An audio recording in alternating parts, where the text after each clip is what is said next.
అప్పుడు నేను చూడగా, ఇదిగో పాండుర వర్ణము గల ఒక గుర్రము కనబడెను. దాని మీద కూర్చున్న వాని పేరు మృత్యువు. పాతాళ లోకము వానిని వెంబడించెను. ఖడ్గము వలనను, కరువు వలనను, మరణము వలనను, భూమిలో నుండు క్రూర మృగముల వలనను భూనివాసులను చంపుటకు భూమి యొక్క 4వ భాగము పైన అధికారము వానికి ఇయ్యబడెను. చాలని చిన్న ప్రార్థన. మన మధ్యలో ఉన్న షేతు గారు చిన్న ప్రార్థన చేస్తాడు.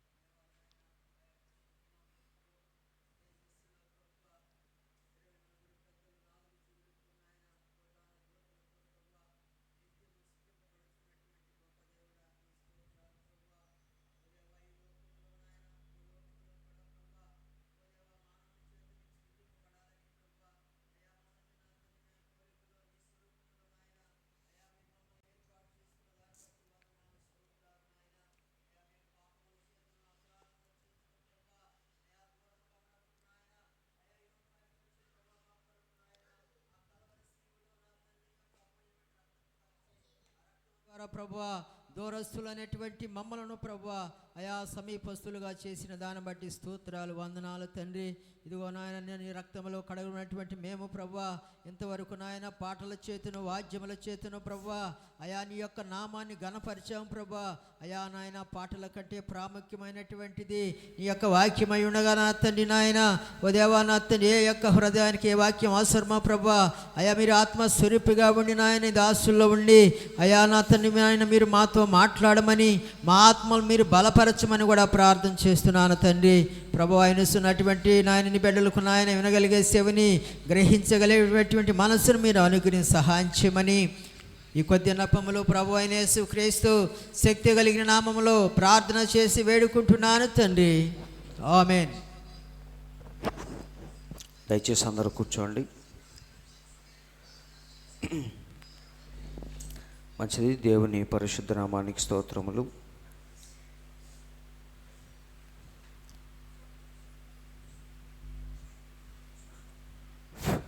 వచ్చిన మీ అందరికీ నా వందనాలు.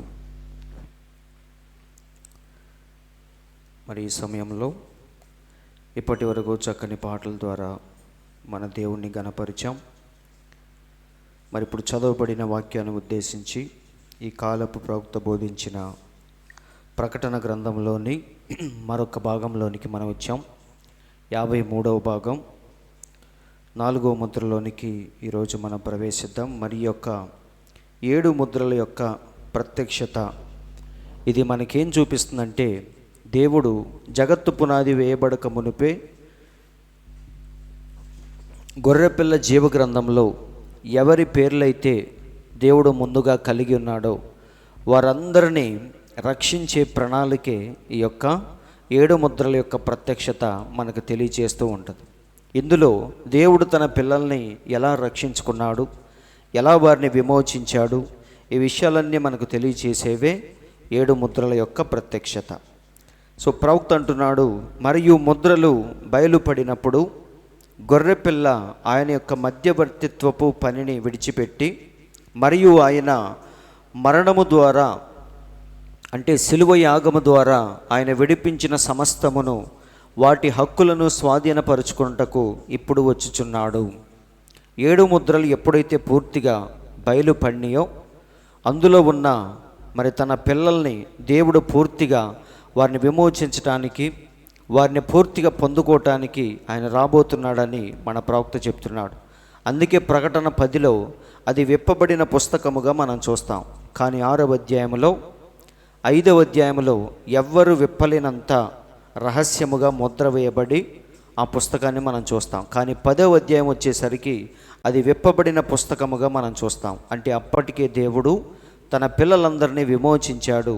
ఇప్పుడు ఎవరినైతే విమోచించాడో వారిని ఆయన పొందుకోవటానికి దిగిరాబోతున్నాడని ప్రవక్త మనకి స్పష్టంగా చెప్తున్నాడు. ఇక్కడ చూడండి, మధ్యవర్తి సింహాసనముపై ఉన్నంత వరకు సాతానుడు అక్కడ నిలవబడి మరియు నేరము మోపుచుండను. సో మన దేవుడు సింహాసనం మీద ఉండి ఆయన ఇంకా ఏం చేస్తున్నాడంటే మధ్యవర్తిగా తన రక్తాన్ని అక్కడ ఒలికిస్తూ ఉన్నాడు.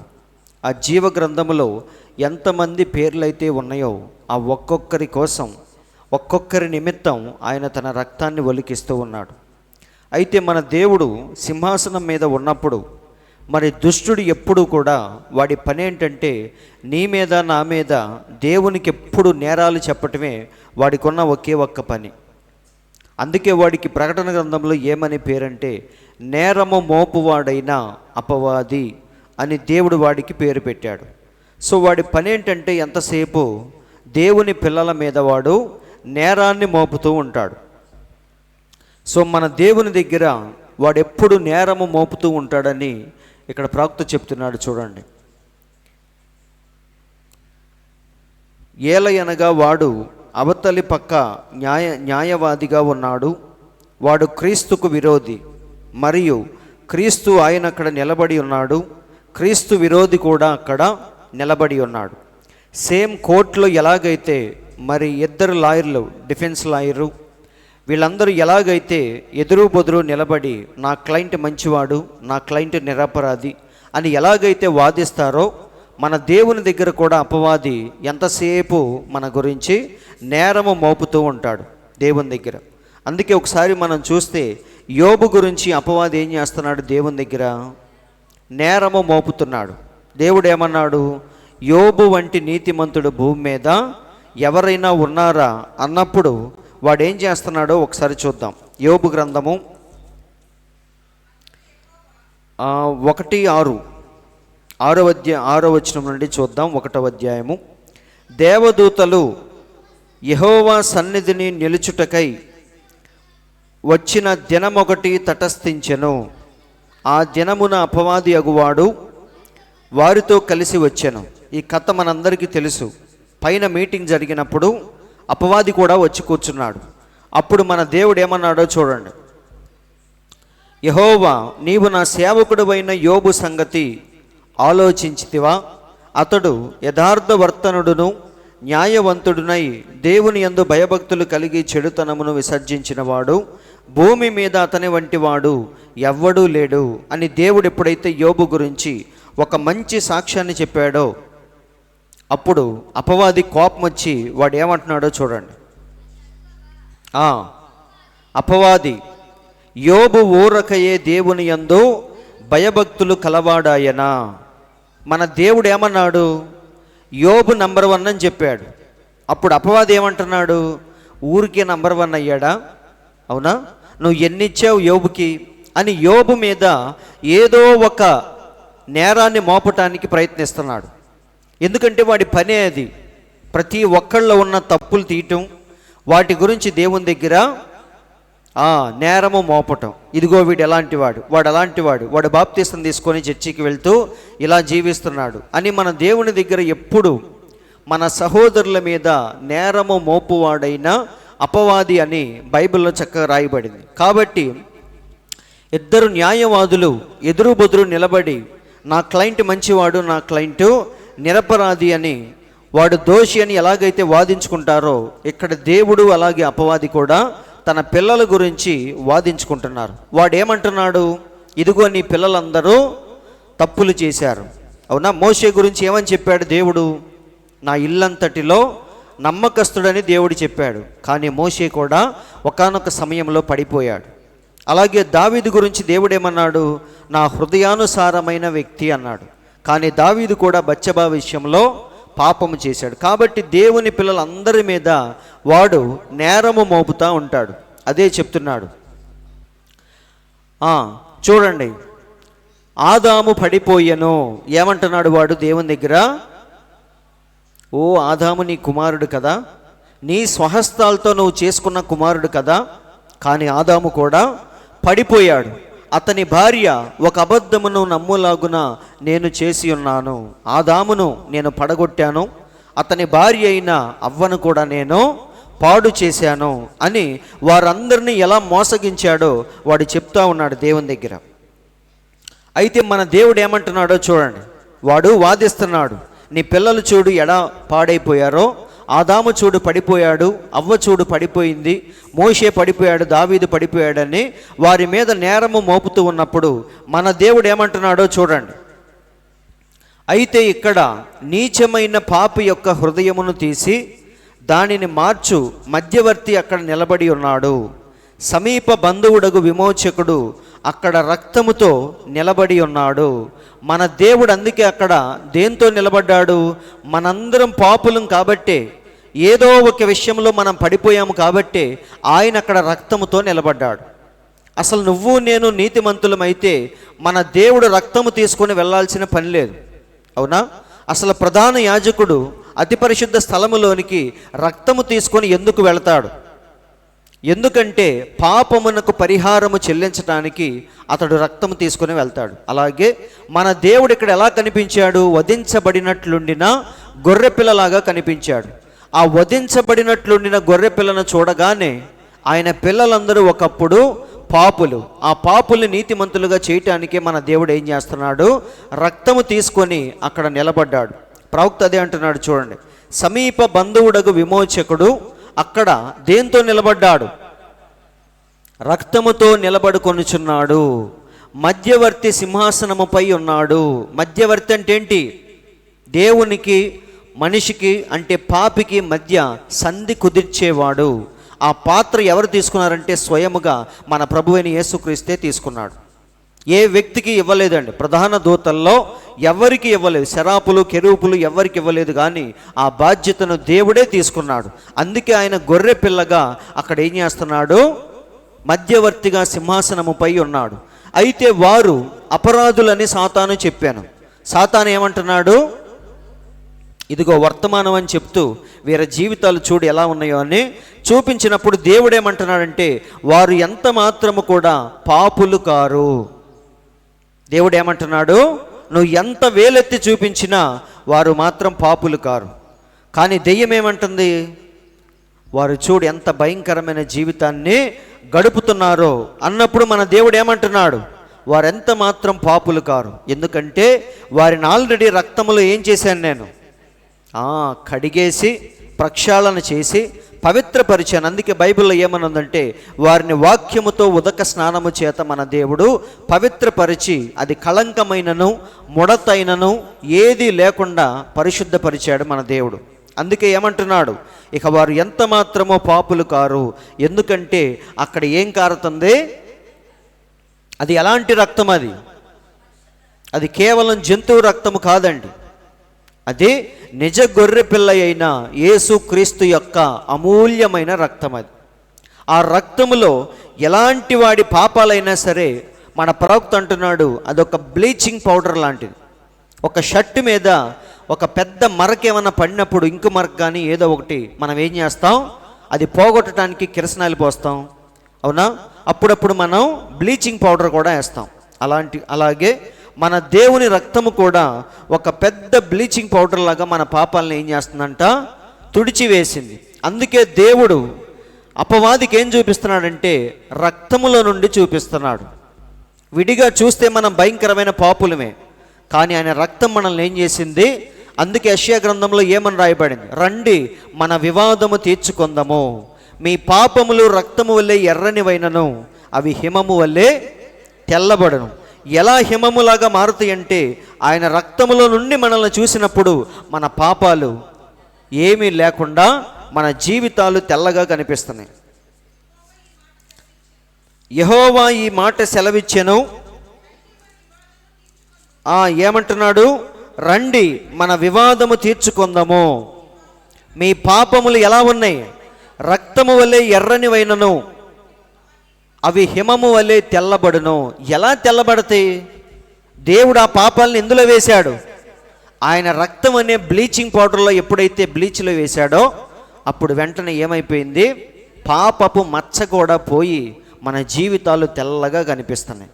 అందుకే అపవాది వచ్చి అదిగో వాడి బతుకు చూడు అన్నప్పుడు దేవుడు ఏమంటున్నాడు? ఇదిగో రక్తము చూడు అంటున్నాడు. అవునా? వాడి పాపం చూడు అని అపవాది అన్నప్పుడు దేవుడు ఏమంటున్నాడు? నా రక్తాన్ని చూడు. రక్తములో నుండి వారిని చూస్తే వారి జీవితాలు తెల్లగా మారిపోయినాయి. అందుకేమంటున్నాడు? కెంపు వలె ఎర్రనివైనను అవి గొర్రె బొచ్చు వలె తెల్లబడును అంటున్నారండి. కాబట్టి మన దేవుడు మధ్యవర్తిగా ఉన్నప్పుడు అపవాది ఏం చేస్తున్నాడు? మనందరి మీద నేరాలు మోపుతూ ఉన్నాడు. అందుకే మన దేవుడు ఒక్కొక్కరి జీవితాన్ని బట్టి అక్కడ రక్తాన్ని ఒలికిస్తూ ఉన్నాడు.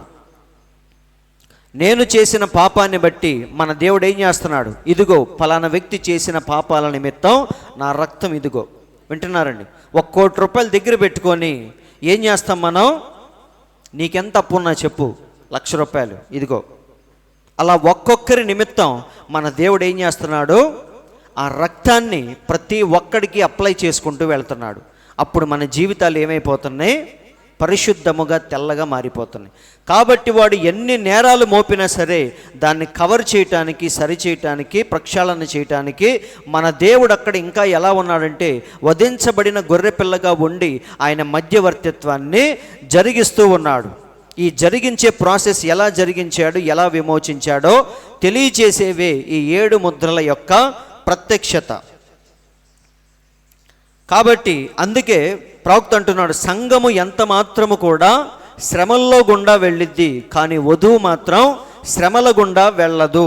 ఎందుకంటే మన పాపానికి దేవుడు ఇక్కడే ఏం జరిగించాడు? ప్రాయశ్చిత్తాన్ని జరిగించాడు, పరిహారాన్ని చెల్లించాడు. ఇక మనలో ఎలాంటి దోషం అనేది లేకుండా ఇక్కడే దేవుడు తీర్చిదిద్దాడు. అందుకే మనకు శ్రమలు కానీ తీర్పు కానీ ఏమీ లేకుండా మనం అలా వెళ్ళిపోతాం. అయితే సంఘము మాత్రం శ్రమలనే కొలిమిలో నుంచి అది రక్షించబడాలి అంటున్నాడు. చూడండి, సంఘము శ్రమల గుండా పోవును, అయితే నేను వధువును గూర్చి మాట్లాడుచున్నాను, వధువు ఆ విధముగా పోదు. అర్థమైందా? ఎందుకు అంటే కారణం కూడా ఇక్కడ చెప్తున్నాడు. చూడండి, ఆ వధువులో ఒక్క పాపము కూడా లేదు. కానీ మన జీవితాల్లో ఎన్ని పాపాలు ఉన్నాయి? పుట్టినప్పటి నుంచి మనం ఎన్ని పాపాలు చేస్తూ పెరిగాం. కానీ దేవుడు ఏమంటున్నాడు?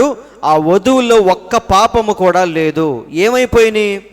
ఆమె యొక్క పాపం అంతయు బ్లీచ్లో పూర్తిగా తుడిచివేయబడినది. అవునా? బ్లీచింగ్ పౌడర్లో వేస్తే ఎలాంటిదైనా సరే పోవాల్సిందే. దానికంటే పవర్ఫుల్ బ్లీచ్ ఏదంటే మన యేసయ్య రక్తమే. అందులో వేశాడు ఆయన. మరియు పాపపు మరకలు కూడా లేవు. అర్థమైందా? పాపాలు లేవు, దానికి సంబంధించిన మచ్చలు కూడా లేవు అంటున్నాడు. పాపపు వాసన కూడా లేదు. అసలు పాపమునకు సంబంధించిన దాని తాలూకా ఏదియూ లేదు. ఎంత క్లియర్గా ఉందో చూడండి. అంటే మన జీవితాలు ఎలా మారిపోతాయి? అసలు నువ్వు ఎన్నడూ పాపమే చెయ్యనట్టుగా పరిశుద్ధముగా దేవుడు మనల్ని మార్చబోతున్నాడు. అందరు వింటున్నారండి? మన గత జీవితాన్ని చూసుకుంటే భయంకరమైన జీవితం, కానీ దేవుడు దాన్ని ఏం చేయబోతున్నాడు? కనీసం మచ్చలు కూడా లేకుండా ఆయన రక్తముతో శుద్ధి చేయబోతున్నాడు. అదే అంటున్నాడు, పాపపు మరకలు కూడా లేవు, పాపపు వాసన కూడా లేదు, అసలు పాపమునకు సంబంధించిన దాని తాలూకా ఏమీయూ లేదు. వారు దేవుని యందు పరిపూర్ణముగా ఉన్నారు. కావున వారిని శుద్ధిపరచుటకు శ్రమలెందుకు? వారిలో పాపం అనేదే లేనప్పుడు వారికి మళ్ళీ శ్రమలు ఎందుకు, తీర్పు ఎందుకు అని ప్రవక్త అంటున్నాడు. శుద్ధిపరచుటకు మళ్ళీ శ్రమలు ఎందుకు? కానీ ఇతరులకు కావలియును. కాబట్టి సంఘము శ్రమల గుండా వెళ్ళును, అయితే వధువు మాత్రం వెళ్ళదు. అందరూ ఆలోకిస్తున్నారండి. కాబట్టి ఇది ఈ 7 ముద్రలు, ప్రకటన గ్రంథంలో ఉన్న విషయాలు. ఈ విషయాలన్నీ కూడా మనల్ని ఎక్కడికి తీసుకెళ్తాయి అంటే వధువుని ఇంకా ఇంకా ఆత్మీయమైన స్థితిలోనికి నడిపించేవే ఈ విషయాలన్నీ కూడా. మన దేవుడు వచ్చి ఎప్పుడైతే శారా నవ్వనేలా, శారా ఎందుకు నవ్విందని చెప్పాడో ఆ మాట ఆమెలో ఉన్న అవిశ్వాసాన్ని తొలగించింది. ఆమెను పూర్తిగా అబ్రహాము ఏ విశ్వాస పరిమాణంలో ఉన్నాడో శారా యొక్క విశ్వాసాన్ని కూడా అదే పరిమాణంలోనికి తీసుకెళ్ళింది ఆ రోజు దేవుడు చెప్పిన వాక్యం. అందరికి అర్థమైందా? ఇప్పుడు దేవుడు మమ్మరి దగ్గర ఉన్న సింధూరవనంలో వచ్చి ఎప్పుడైతే ఆ యొక్క వాక్యాన్ని చెప్పాడో, ఆమె హృదయాన్ని చదివాడో, ఇవన్నీ చూసినప్పుడు ఆమె విశ్వాసం ఏమైపోయింది?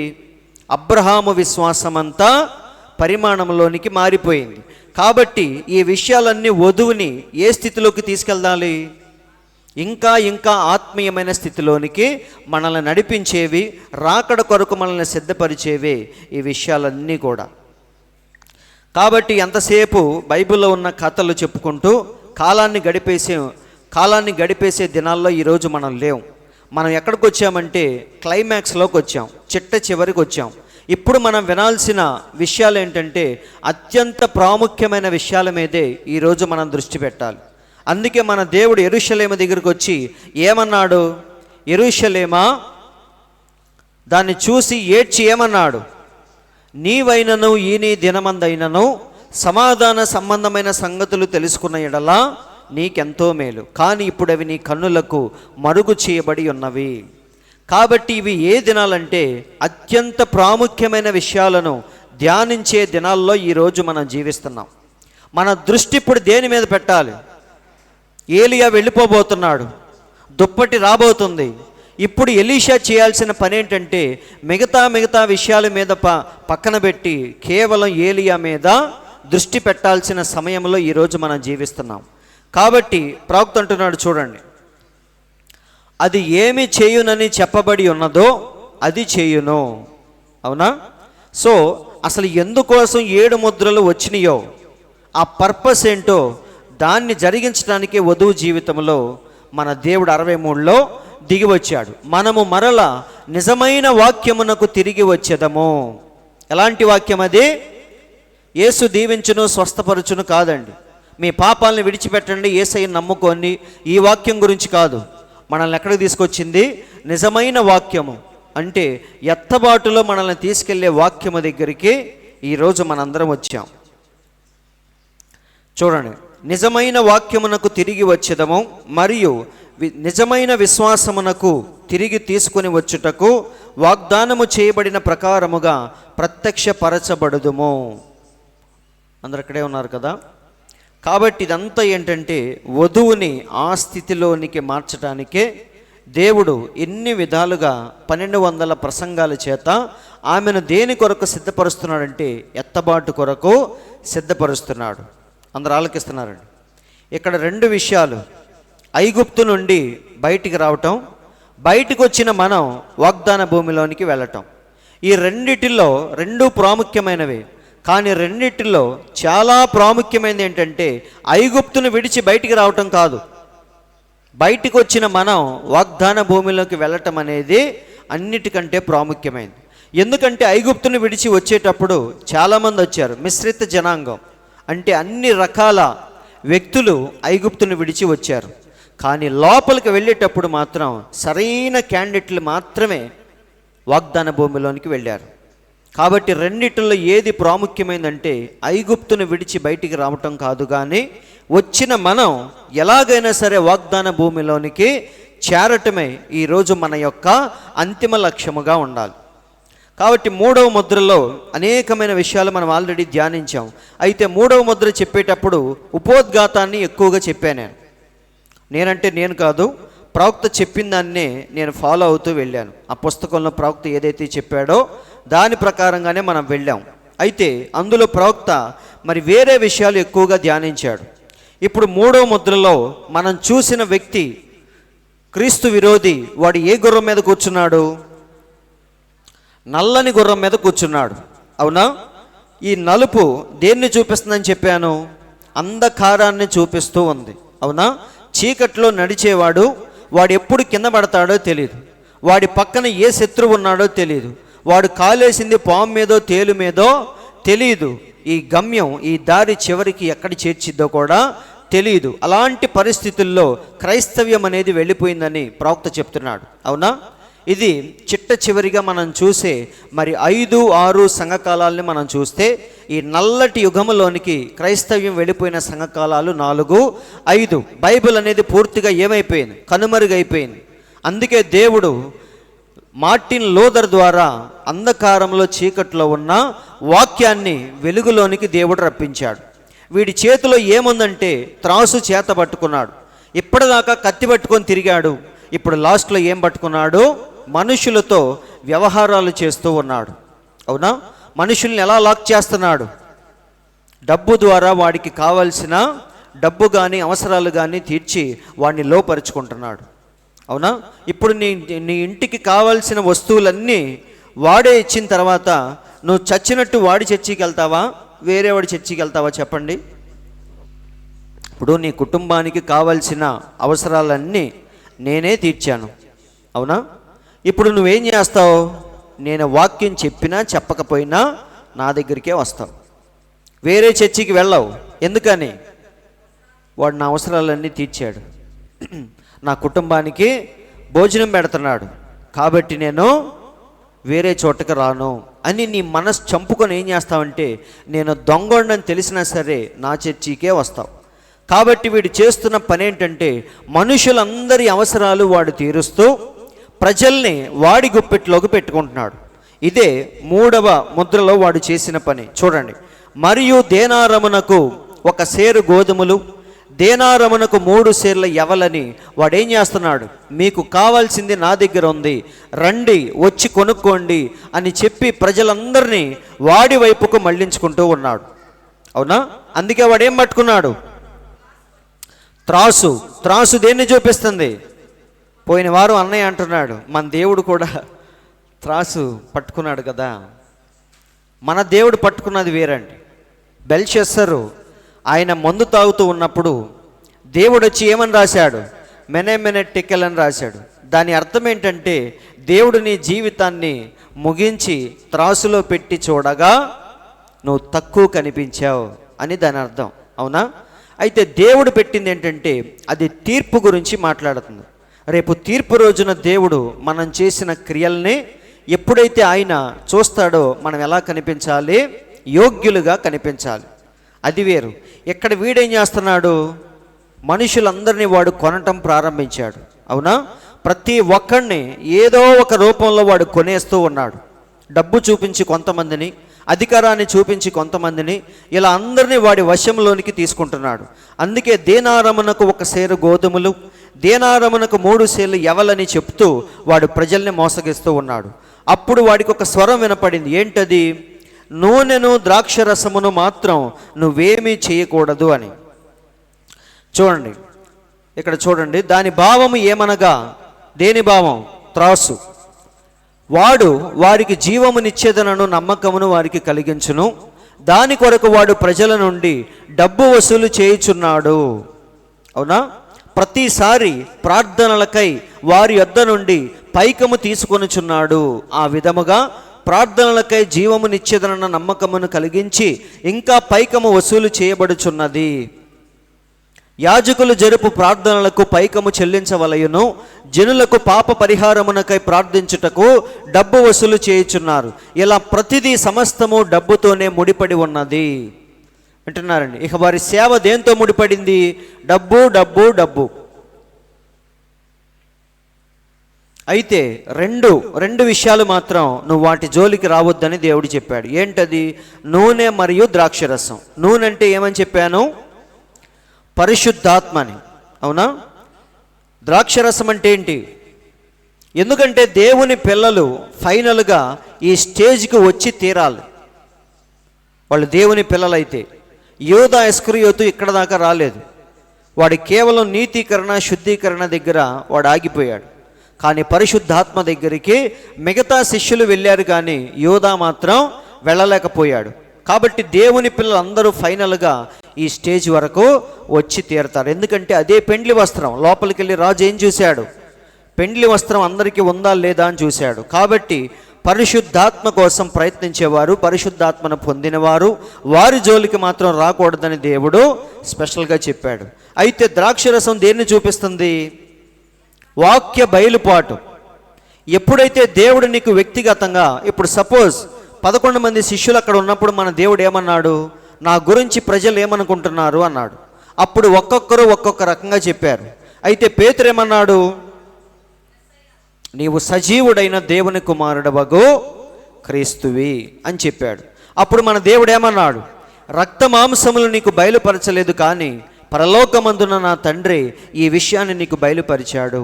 కాబట్టి ఈ ప్రత్యక్షత మీద నా సంఘాన్ని కడతాను అని చెప్పాడు. కాబట్టి ఇప్పుడు పేతురుకి తలుపులు తెరిచింది ఎవరు? స్వయముగా దేవుడే. అందులో ఉన్న విషయం ఏంటో, మర్మం ఏంటో దేవుడు విప్పితే తప్ప పాస్టర్ గారు ఎంత మొత్తుకున్నా నీ హృదయానికి అర్థం కాదు. నేను చెప్పొచ్చు ఏమని, ఆది కాండంలో జరిగింది లైంగిక చర్య. దుష్టుడు అవ్వమ్మను ఏం చేశాడు? శారీరకంగా ఆమెను లోపరుచుకున్నాడు, ఆమె గర్భములోనికి తప్పుడు విత్తనాన్ని చల్లాడు అని నేను మీకు ఎన్ని విధాలుగా చెప్పినా సరే మీ హృదయానికి అర్థం కాదు. ఇక్కడ కూర్చొని ఆమెనని చెప్పొచ్చు, సరే పాస్టర్ గారు చెప్తున్నాడు కాబట్టి నిజమేమో అనుకోవచ్చు. కానీ వ్యక్తిగతంగా నీ హృదయానికి బయలుపరచాలంటే అది దేవుడే బయలుపరచాలి. కాబట్టి ద్రాక్షరసం అంటే అర్థం ఏంటి? ఇప్పుడు దేవుడు నీకు బయలుపరిచాడు. సపోజ్ ఈ వర్తమానం నిజమని ఎంత చెప్పినా నీకు అర్థం కాదు. ఈయన దొంగ ప్రవక్త అని, ఈ వర్తమానం అబద్ధమైందని నువ్వు బలంగా నమ్మావు. అయితే ఒకరోజు దేవుడు నీకు ఎవ్వరూ చెప్పకుండానే ఒక నిజమైన ప్రవక్త 7వ దూత బైబిల్లో ఉన్నాడని, యేసుక్రీస్తు నామంలో బాప్తిసమే నిజమైందని, ఆది అపోస్తులు పొందిన పరిశుద్ధాత్మే నిజమైందని ఎప్పుడైతే దేవుడు నీకు బయలుపరిచాడో అప్పుడు నీలో ఒకలాంటి ఉజ్జీవము, ఉత్సాహము, ఉత్తేజము వచ్చింది. అవునా? అదే ద్రాక్షరసం అంటే. అందరికి అర్థమైందా? ద్రాక్షరసం అంటే ఏంటి? ఒకలాంటి ఉజ్జీవాన్ని కలిగించేది, ఒకలాంటి మత్తును కలిగించేది, సైలెంట్గా ఉన్నవాడిని లేపి గంతులేసేలా చేసేదే ద్రాక్షరసము. అయితే ఇది ఏ ద్రాక్షరసం అంటే మనం తాగే ద్రాక్షరసం కాదు ఇది. అందుకే పెంతెకొస్తు పండుగ రోజున శిష్యులందరినీ చూసి వాళ్ళు ఏమన్నారు? వీరు కొత్త మద్యముతో నింపబడ్డారు. అవునా? ఇలాంటి మద్యాన్ని మేము అక్కడ చూడలేదు, ఏదో కొత్త మందు తాగారన్నారు వాళ్ళు. ఇప్పుడు ప్రవక్త ఏమన్నాడు చూడండి. ఇప్పుడు ప్రత్యక్షత యొక్క శక్తి విశ్వాసికి ఏం కలిగించింది? ఉత్తేజమును కలిగించును. ప్రత్యక్షత యొక్క శక్తి విశ్వాసికి ఉత్తేజమును కలిగించును. ఏలయనగా ద్రాక్షరసం యొక్క శక్తి, స్వాభావిక ద్రాక్షరసం ఏం కలిగించింది? ఉత్తేజమును కలిగించును. చూసారా? చచ్చిన వాని వలె కింద పడి ఉన్న ఒక వ్యక్తికి అది ఉత్తేజమును కలిగించును. సేమ్ అలాగే వర్తమానములో ఉన్న విషయాలు బయలుపాటు ఎప్పుడైతే నీకు అర్థమైద్దో అప్పుడు నీకు కూడా ఏమొచ్చింది? చెప్పలేనంత సంతోషము, ఉత్సాహము, ఉత్తేజము, దేవుడు నీ పట్ల కలిగి ఉన్న ప్రణాళిక ఎప్పుడైతే నువ్వు తెలుసుకుంటావో అప్పుడు దేవుని కోసం ఇంకా ఇంకా యోధుడులాగా జీవించాలి అనే ఆశ నీలో పుట్టింది. అవునా? ఆ ఉత్తేజాన్ని కలిగించేదే ద్రాక్షరసం అంటున్నాడు ప్రవక్త. కాబట్టి వీరిని చూసి అందరూ ఏమన్నారు?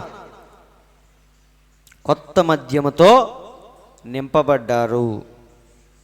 అందరికి అర్థమవుతుందా? ప్రవక్త అంటున్నాడు చూడండి, వారు మొదట భయపడి తలుపులు మూసుకొని లోపలే ఉన్నారు.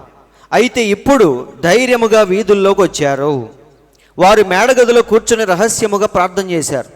కానీ పరిశుద్ధాత్మ పొందిన తర్వాత వారు బహిరంగముగా వీధుల్లోకి వచ్చి అందరికీ వాక్యము చెప్పి వారు నడిచి వెళుతుంటే వారి నీడపడి అనేక మంది స్వస్థత పొందే స్టేజ్కి వాళ్ళు వెళ్ళిపోయారని ప్రవక్త అంటున్నాడు. అవునా? కాబట్టి అందుకే ఏమన్నారు? వీరు కొత్త మద్యముతో నిండి ఉన్నారని అపహాస్యము చేసిరి. నిజమే, అది కొత్త ద్రాక్షరసమే. ప్రవక్త అంటున్నాడు అది కొత్త ద్రాక్షరసమే అని పిలువబడుచున్నది. ఆ విధముగానే ఎల్లప్పుడూ దాన్ని మనము చెప్పుకొనుచున్నాము. ఎట్లనగా వీరు కొత్త మద్యమును తాగి ఉన్నారు, లేక ఆత్మీయ ద్రాక్షరసము, అదే సరైన వ్యాఖ్యానమని నేను తలంచుచున్నాను. అందరు ఇక్కడే ఉన్నారా? సో ప్రవక్త ఏమంటున్నాడు?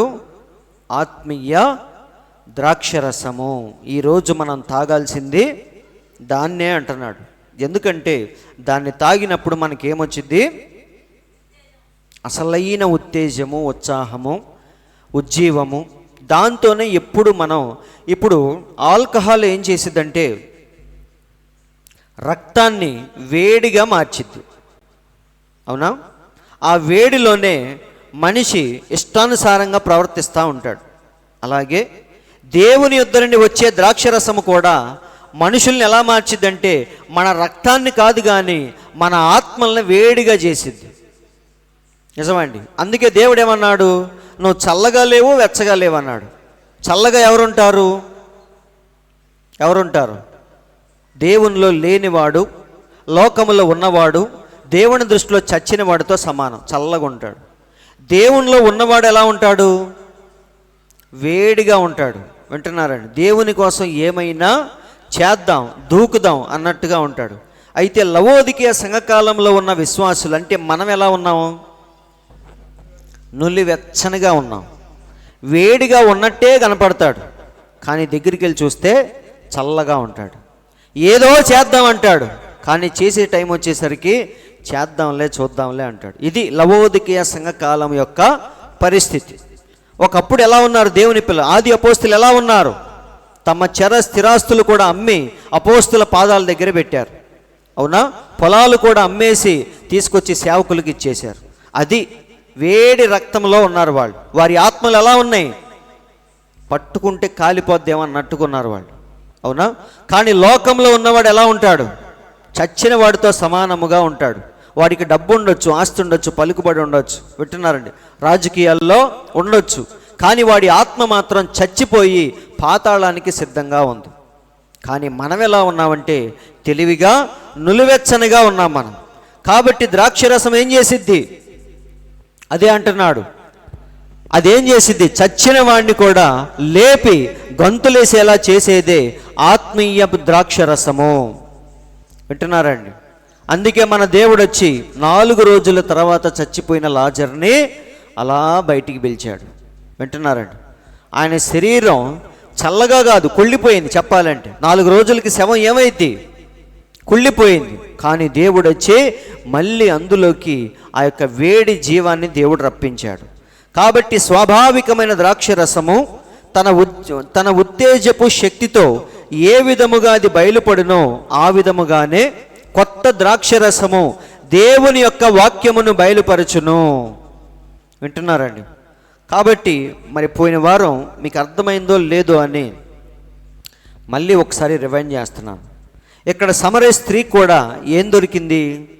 బయలుపాటు. ఎప్పుడైతే మన దేవుడు వచ్చి నీకు 5 భర్తలు ఉన్నారని చెప్పాడో ఆమె జీవితం ఏమైపోయింది? దెబ్బకు మారిపోయింది. అంటే ఆ ద్రాక్షరసాన్ని ఎప్పుడైతే కొంచెం తాగిందో వెంటనే లోపల ఏమైంది? ఉజ్జీవం రగులుకుంది. వెంటనే పరిగెత్తుకుంటూ ఎక్కడికి వెళ్ళింది? ఊళ్ళోకి పరిగెత్తుకుంటూ వెళ్ళింది. చూడండి, ప్రవక్త అంటున్నాడు, ఆమె బయలుపాటు వలన ఉత్తేజింపబడినది. అవునా? దేనివల్ల? యేసయ్య మాటలు చూసి పడిపోలేదు ఆమె. ఇప్పుడు చాలామంది మీరు గమనించండి, పెద్ద పెద్ద బోధకుల దగ్గర ఏముంటుందంటే మాటకారితనం ఉంటుంది. మైక్ తీసుకొని వాళ్ళు ఒళ్ళు అలిసిపోకుండా భలే మాట్లాడతారు. ఆ సౌండ్ సిస్టమ్ కూడా అలాగే ఉంటుంది. అందుకే విశ్వాసులు చాలామంది ఆయన స్వరం వినటానికి వెళ్తూ ఉంటారు. అందరూ ఆలకిస్తున్నారు. వీళ్ళకి కావాల్సింది ఏంటి? ఆ స్వరం. పాస్టర్ గారు 2 మాటలు చెప్పినా కష్టపడి అంత దూరం వెళ్ళి ఆ మాటలు వస్తూ ఉంటారు. ఈ సమరయ స్త్రీ పడిపోయింది మన దేవుని స్వరానికి, మాటలకి కాదండి. దేనికి పడిపోయింది ఆమె? బయలుపాటుకి. అవునా? మన దేవుడు ఎప్పుడైతే వచ్చి ఆమె జీవితాన్ని బయట పెట్టాడో వెంటనే ఈయన మెస్సయ్య అని గుర్తుపట్టింది. అవునా? ఆమె ఏమంది?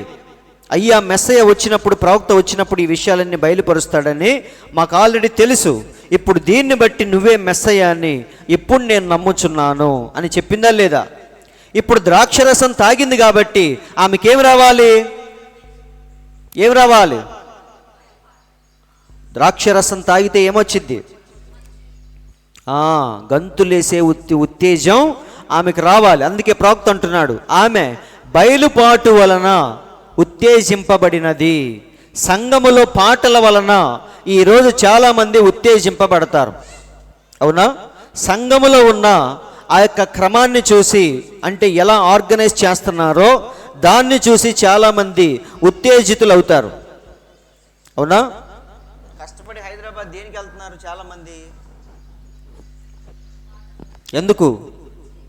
అక్కడ ఏదో ఆర్గనైజ్డ్గా చక్కగా జరుగుతూ ఉంటుంది. స్త్రీలందరూ ఒక పక్క, పురుషులందరూ ఒక పక్క.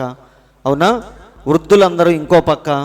అక్కడక్కడ మానిటర్స్, స్క్రీన్స్ పెట్టి వెళ్ళిన వాళ్ళందరికీ చక్కగా మంచి ఆహ్వానం. ఇవన్నీ చూసి వాళ్ళకి ఎలా అనిపించిందంటే ఒక పెద్ద హోటల్కి వెళ్ళినప్పుడు ఎలాంటి అక్కడ మనల్ని రిసీవ్ చేసుకునే దాన్ని చూస్తారో ఇప్పుడు సంఘాల్లో కూడా అలాంటి సెక్షనే పెట్టారు. ఇప్పుడు దాని చేత చాలామంది ఉత్తేజింపబడుతున్నారు. కానీ దేవుని పిల్లలు మాత్రం దేనివల్ల? వాక్య బయలుపాటు వల్ల వారికి ఉత్తేజం అనేది వచ్చింది. కాబట్టి సమరయ స్త్రీకి ఏమొచ్చింది ఇప్పుడు? చూడండి, ఆమె బయలుపాటు వలన ఉత్తేజము పొందెను. అవునా? క్రీస్తు అనబడు మెస్సయ్య వచ్చునని మాకు తెలియను, మరియు ఆయన వచ్చినప్పుడు ఈ కార్యములు చేయును అని ఆమె దానిని చూశాను. అందుకే పరిగెత్తుకుంటూ ఏం చేసింది? మరియు అప్పుడు ఆమె పట్టణములోనికి ఎలా వెళ్ళింది? కేకలు వేయచూ పరిగెత్తెను. ఎలా వెళ్ళింది? తాగిన వాడు ఎలాగైతే ఎవరిని పట్టించుకోకుండా గంతులేసుకుంటూ వెళ్ళిపోతాడో, సేమ్ ఈమె కూడా పట్టణములోనికి కేకలు వేయచూ పరిగెత్తెను. తన యొక్క పాత కొండను అక్కడే విడిచిపెట్టి ఊరిలోనికి వెళ్ళి మరియు ఏమంటుంది? వచ్చి చూడండి అని ఆ మనుషులతో చెప్పాను. కాబట్టి ఇదంతా ఏంటంటే ఆమె ఒక తెలియని మైకములో ఉందని ప్రవక్త అంటున్నాడు. అవునా? ఆ ద్రాక్ష రసం ఆమె తాగింది కాబట్టి ఆ మైకములోనికి వెళ్ళిపోయింది. ఆ ఉత్తేజాన్ని ఆమె కలిగి ఉంది అంటున్నాడు. అలాగే దావీదు కూడా మందసాన్ని తీసుకుని వచ్చేటప్పుడు ఫస్ట్ ఏమనుకున్నాడు? ఆయన ఫస్ట్ మందసం తీసుకుని వచ్చేటప్పుడు అది జారిపోయింది. అప్పుడు దావీదుకి భయం వేసింది. ఏమని? దేవుని చిత్తానుసారముగా ఇది రావట్లేదు. కాబట్టి దిగులు పడ్డాడు, వ్యాకుల పడ్డాడు. ఆ మందసాన్ని అక్కడే విడిచిపెట్టమని చెప్పాడు. కానీ రెండవసారి ఎప్పుడైతే దేవుణ్ణి సంప్రదించి లేవీల చేత, యాజకుల చేత ఎప్పుడైతే ఆ మందసాన్ని తీసుకుని వస్తున్నాడో అప్పుడు ఆయన నాట్యం చేయటం ప్రారంభించాడు. ఎందుకు నాట్యం ఆడుతున్నాడంటే ఆ జీవితం, దావీదు యొక్క జీవితం ఇప్పుడు దేవుని చేత ఆమోదించబడింది. అదే అంటున్నాడు చూడండి. మరియు దావీదు ఆ మందసము వచ్చుటను చూసి ఏమి చేసానో మీకు తెలియనా? అతడు ఉత్సాహభరితుడాయను. ఎలా మారిపోయాడు ఆయన? ఉత్సాహంతో నిండిపోయింది ఆయన జీవితం. అందుకే కీర్తనల గ్రంథంలో ఏమని రాయబడిందంటే, నా గిన్నె నిండి పొర్లుచున్నది. వింటున్నారండి? ఏం గిన్నె? ఏం గిన్నె అది? హృదయం అనే గిన్నె ఆనందముతో నిండి పొర్లుచున్నది. ఎప్పుడు మన హృదయం అలా నిండి పొర్లిద్దంటే దేవుడు మన జీవితాన్ని యాక్సెప్ట్ చేశాడు, దేవుని చిత్తానుసారముగా నా జీవితం వెళుతుంది అని ఎప్పుడైతే మనకి కన్ఫర్మేషన్ అయిద్దో అప్పుడు నిజంగానే దావీదు లాంటి నాట్యం మనకు కూడా వచ్చిద్ది. అది నిజమండి. కాబట్టి ఇక్కడ చూడండి, అతడు ఉత్సాహభరితుడాయను మరియు అతడి గిన్నె నిండి పొంగి పొర్లెను. అదే ఉత్తేజమగును. అతడు వాక్యము మరల ఇశ్రాయేల్లోనికి వచ్చుట చూసి, వాక్యం అంటే ఏంటి? మందసమే. అవునా? మందసం అంటే ఏంటి? లోపలేముంది? ధర్మశాస్త్రం ఉంది. అంటే మందసమే దేవుడు. అందుకే ఒకసారి మందసం తీసుకొని యుద్ధానికి వెళ్ళినప్పుడు శత్రువులు ఏమనుకున్నారు? మందసాన్ని తీసుకొని వెళ్ళరు యుద్ధానికి. కానీ ఒకసారి ఏం చేశారంటే మందసాన్ని తీసుకొని వెళ్ళారు కావాలని, వారిని భయపెట్టడానికి. అప్పుడు శత్రువులందరూ మందసం చూసి ఏమన్నారు? ఈరోజు వారి దేవుడే యుద్ధానికి వచ్చాడు అని అందరూ భయపడ్డారా లేదా? కాబట్టి మందసం వస్తుందంటే దేవుడు వచ్చినట్టే. అదే అంటున్నాడు, అతడు వాక్యము మరల ఇశ్రాయేల్లోనికి వచ్చుట చూసి అతడు ఆత్మలో నాట్యమాడెను. అవునా? ఆ స్థలం అంతటా చుట్టూ తిరుగుచూ ఏం చేస్తున్నాడు? నాట్యమాడుతున్నాడు. ఇటు అటు గంతులేస్తున్నాడు. ఎందుకంటే ఆ మందసం ఎలా వస్తుంది? లేవీల భుజాల మీదకి ఎక్కించాడు. కానీ ఇంతకుముందు ఏమైంది? కొత్త బండి చేయించి దాని మీదకి ఎక్కించాడు. అయితే అది జారిపోయింది. ఉజ్జా చనిపోయాడు. దావీదు భయపడ్డాడు. ఆ మందసాన్ని అక్కడే ఉంచేయమన్నాడు. కానీ ఇప్పుడు ఎలా వస్తుంది? లేవీల భుజాల మీదకి దానికి ఎత్తి, అది ఎప్పుడైతే దేవుని చిత్తానుసారముగా వస్తుందని తెలిసిందో అప్పుడు దావీదుకి పట్టలేక ఆయన నాట్యమాడుతూ ఉన్నాడు. అదే చెప్తున్నాడు, ఆ స్థలం అంతటా చుట్టూ తిరుగుచూ నాట్యమాడెను. అవునండి, అతని గిన్నె నిండి పొర్లెను. ఎందువలన? ఇక్కడ చూడండి, పొర్లెను ఎందువలన? అతను వాక్యము తిరిగి వచ్చుటను చూచుట వలన. కాబట్టి దావీదు ఏం చూశాడు? ఆ మందసం దేవుని చిత్తానుసారముగా రావటం ఎప్పుడైతే చూశాడో ఆయన జీవితం, ఆయన హృదయం ఏమైపోయింది? ఆనందముతో ఉప్పొంగిపోయి గంతులేస్తూ ఉన్నాడు. కాబట్టి ఇప్పుడు సంఘములో ప్రవక్త అంటున్నాడు చూడండి, ఇప్పుడు సంఘములలో ఏదో తప్పిదం ఉందని గమనించండి. ఇప్పుడు మనందరం దావీదు చేసినట్టే సేవ చేస్తున్నాం. బాప్తీసాలు ఇస్తున్నాం, సంఘక్రమాన్ని జరిగిస్తున్నాం, కానీ ఏదో మిస్ అవుతుందని మనం ఎప్పుడు తెలుసుకోవాలి. ఇప్పుడు దావీదు కొత్త బండి మీదకి ఎక్కించాడు, అవునా? అందరూ సహస్రాధిపతులు, మంత్రులు, సేవకులు అందరూ ఉన్నారు. కానీ ఏం మిస్ అయింది అక్కడ? దేవుణ్ణి సంప్రదించడం మర్చిపోయాడు దావీదు. అక్కడ యాజకులు లేరు. యాజకులు మాత్రమే మందసాన్ని ఏం చేయాలి? మొయ్యాలి. ఈ కథ మనందరికీ తెలుసు. జస్ట్ ఒకసారి మనం గుర్తు చేసుకొని వెళ్ళిపోదాం. దినవృత్తాంతముల గ్రంథము 8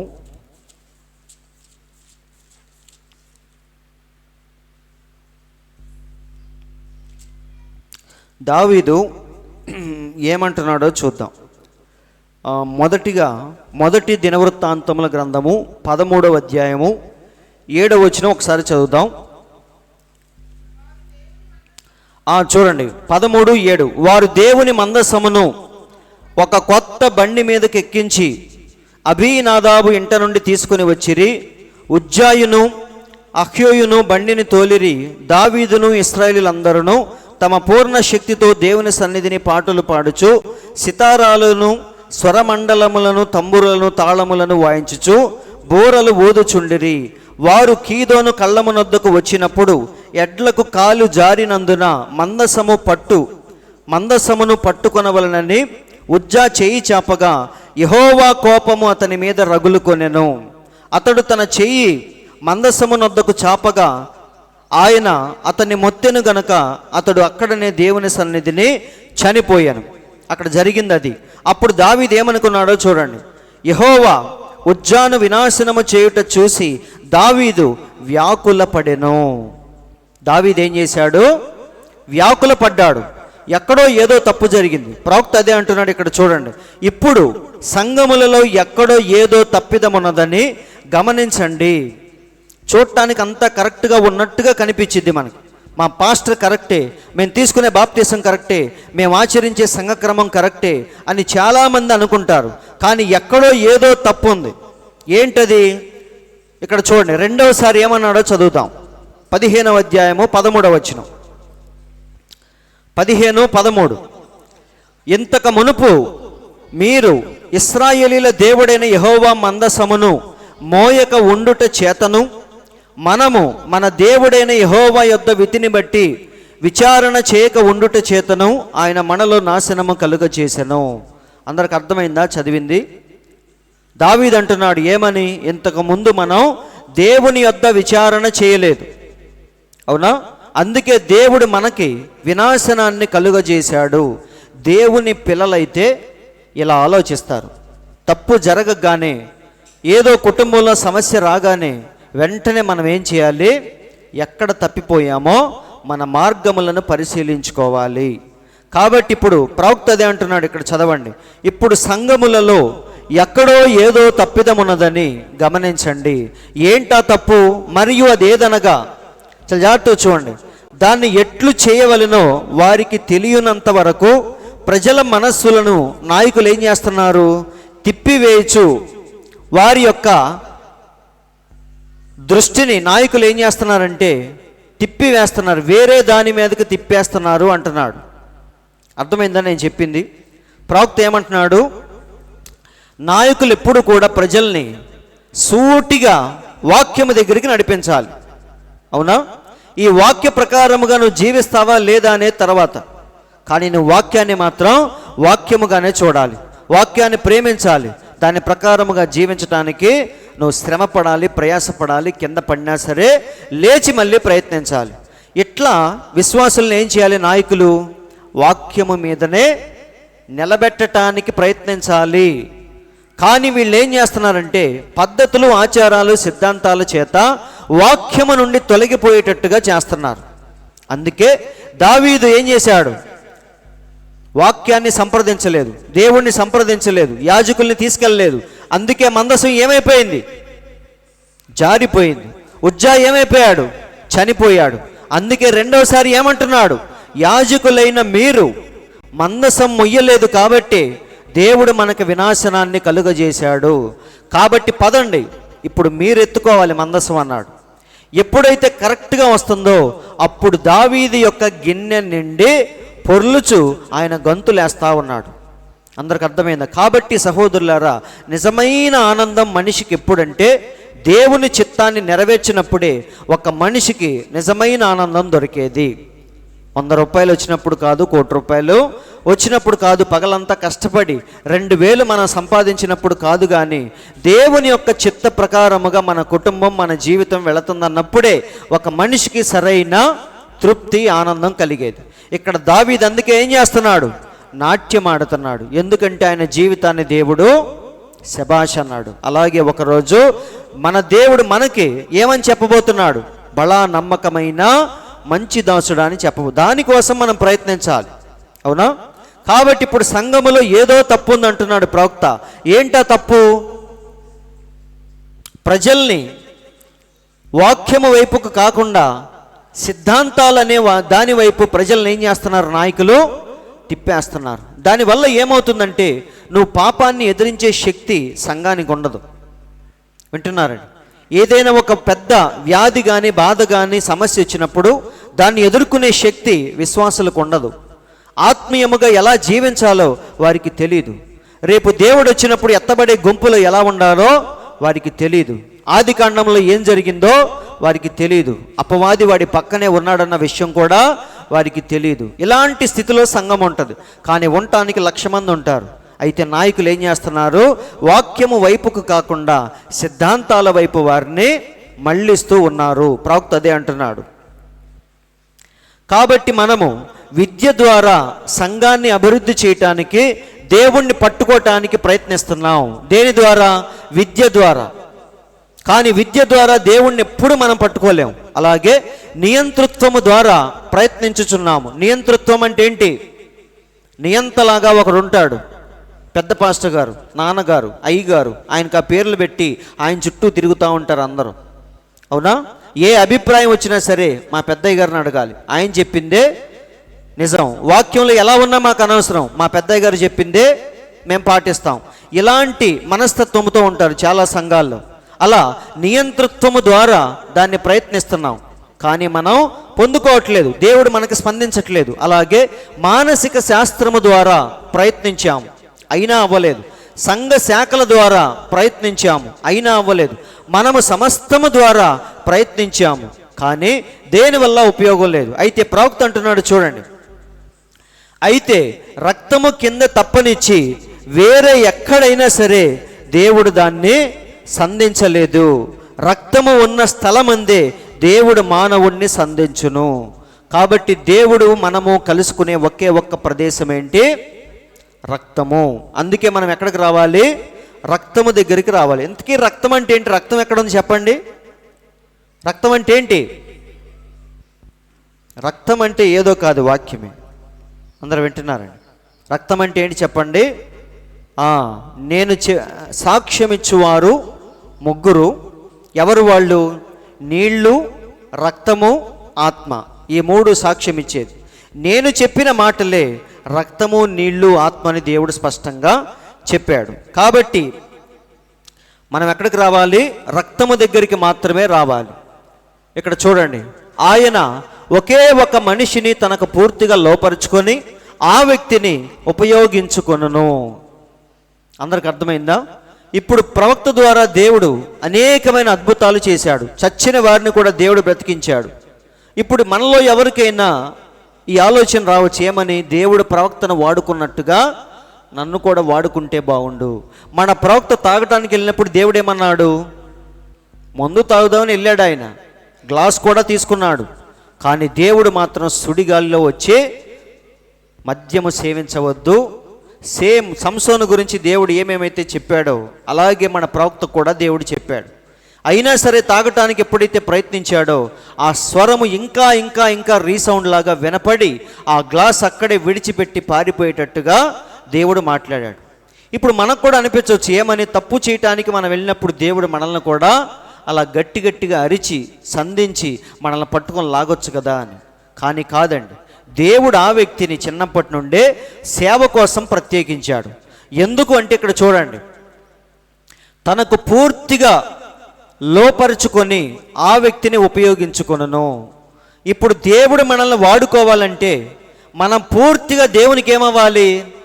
సరెండర్ అయిపోవాలి పూర్తిగా.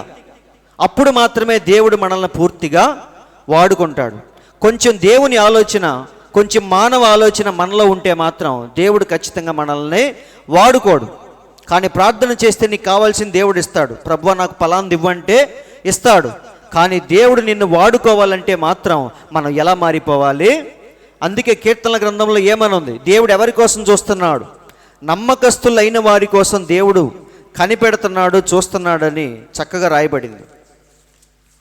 అంత నమ్మకత్వాన్ని దేవునికి మనం చూపించగలమా? ఒకవేళ చూపిస్తే మాత్రం దేవుడు నేను ఖచ్చితంగా వాడుకుంటాడు.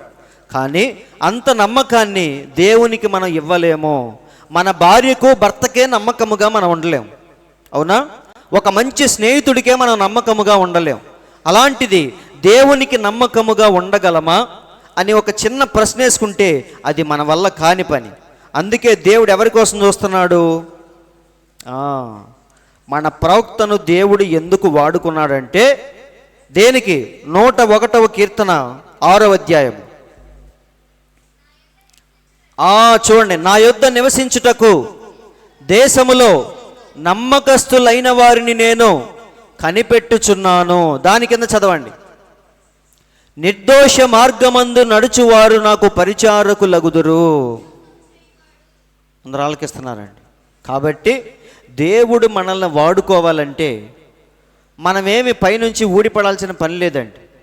వాక్యానికి మనం పూర్తిగా వేరే ఆలోచన ఏదీ లేకుండా దేవుని ఆలోచన మాత్రమే మనం ఎప్పుడైతే తీసుకొని జీవిస్తామో మన చేత దేవుడు ఎన్నో అద్భుతాలు చేయిస్తాడు. నిజమండి.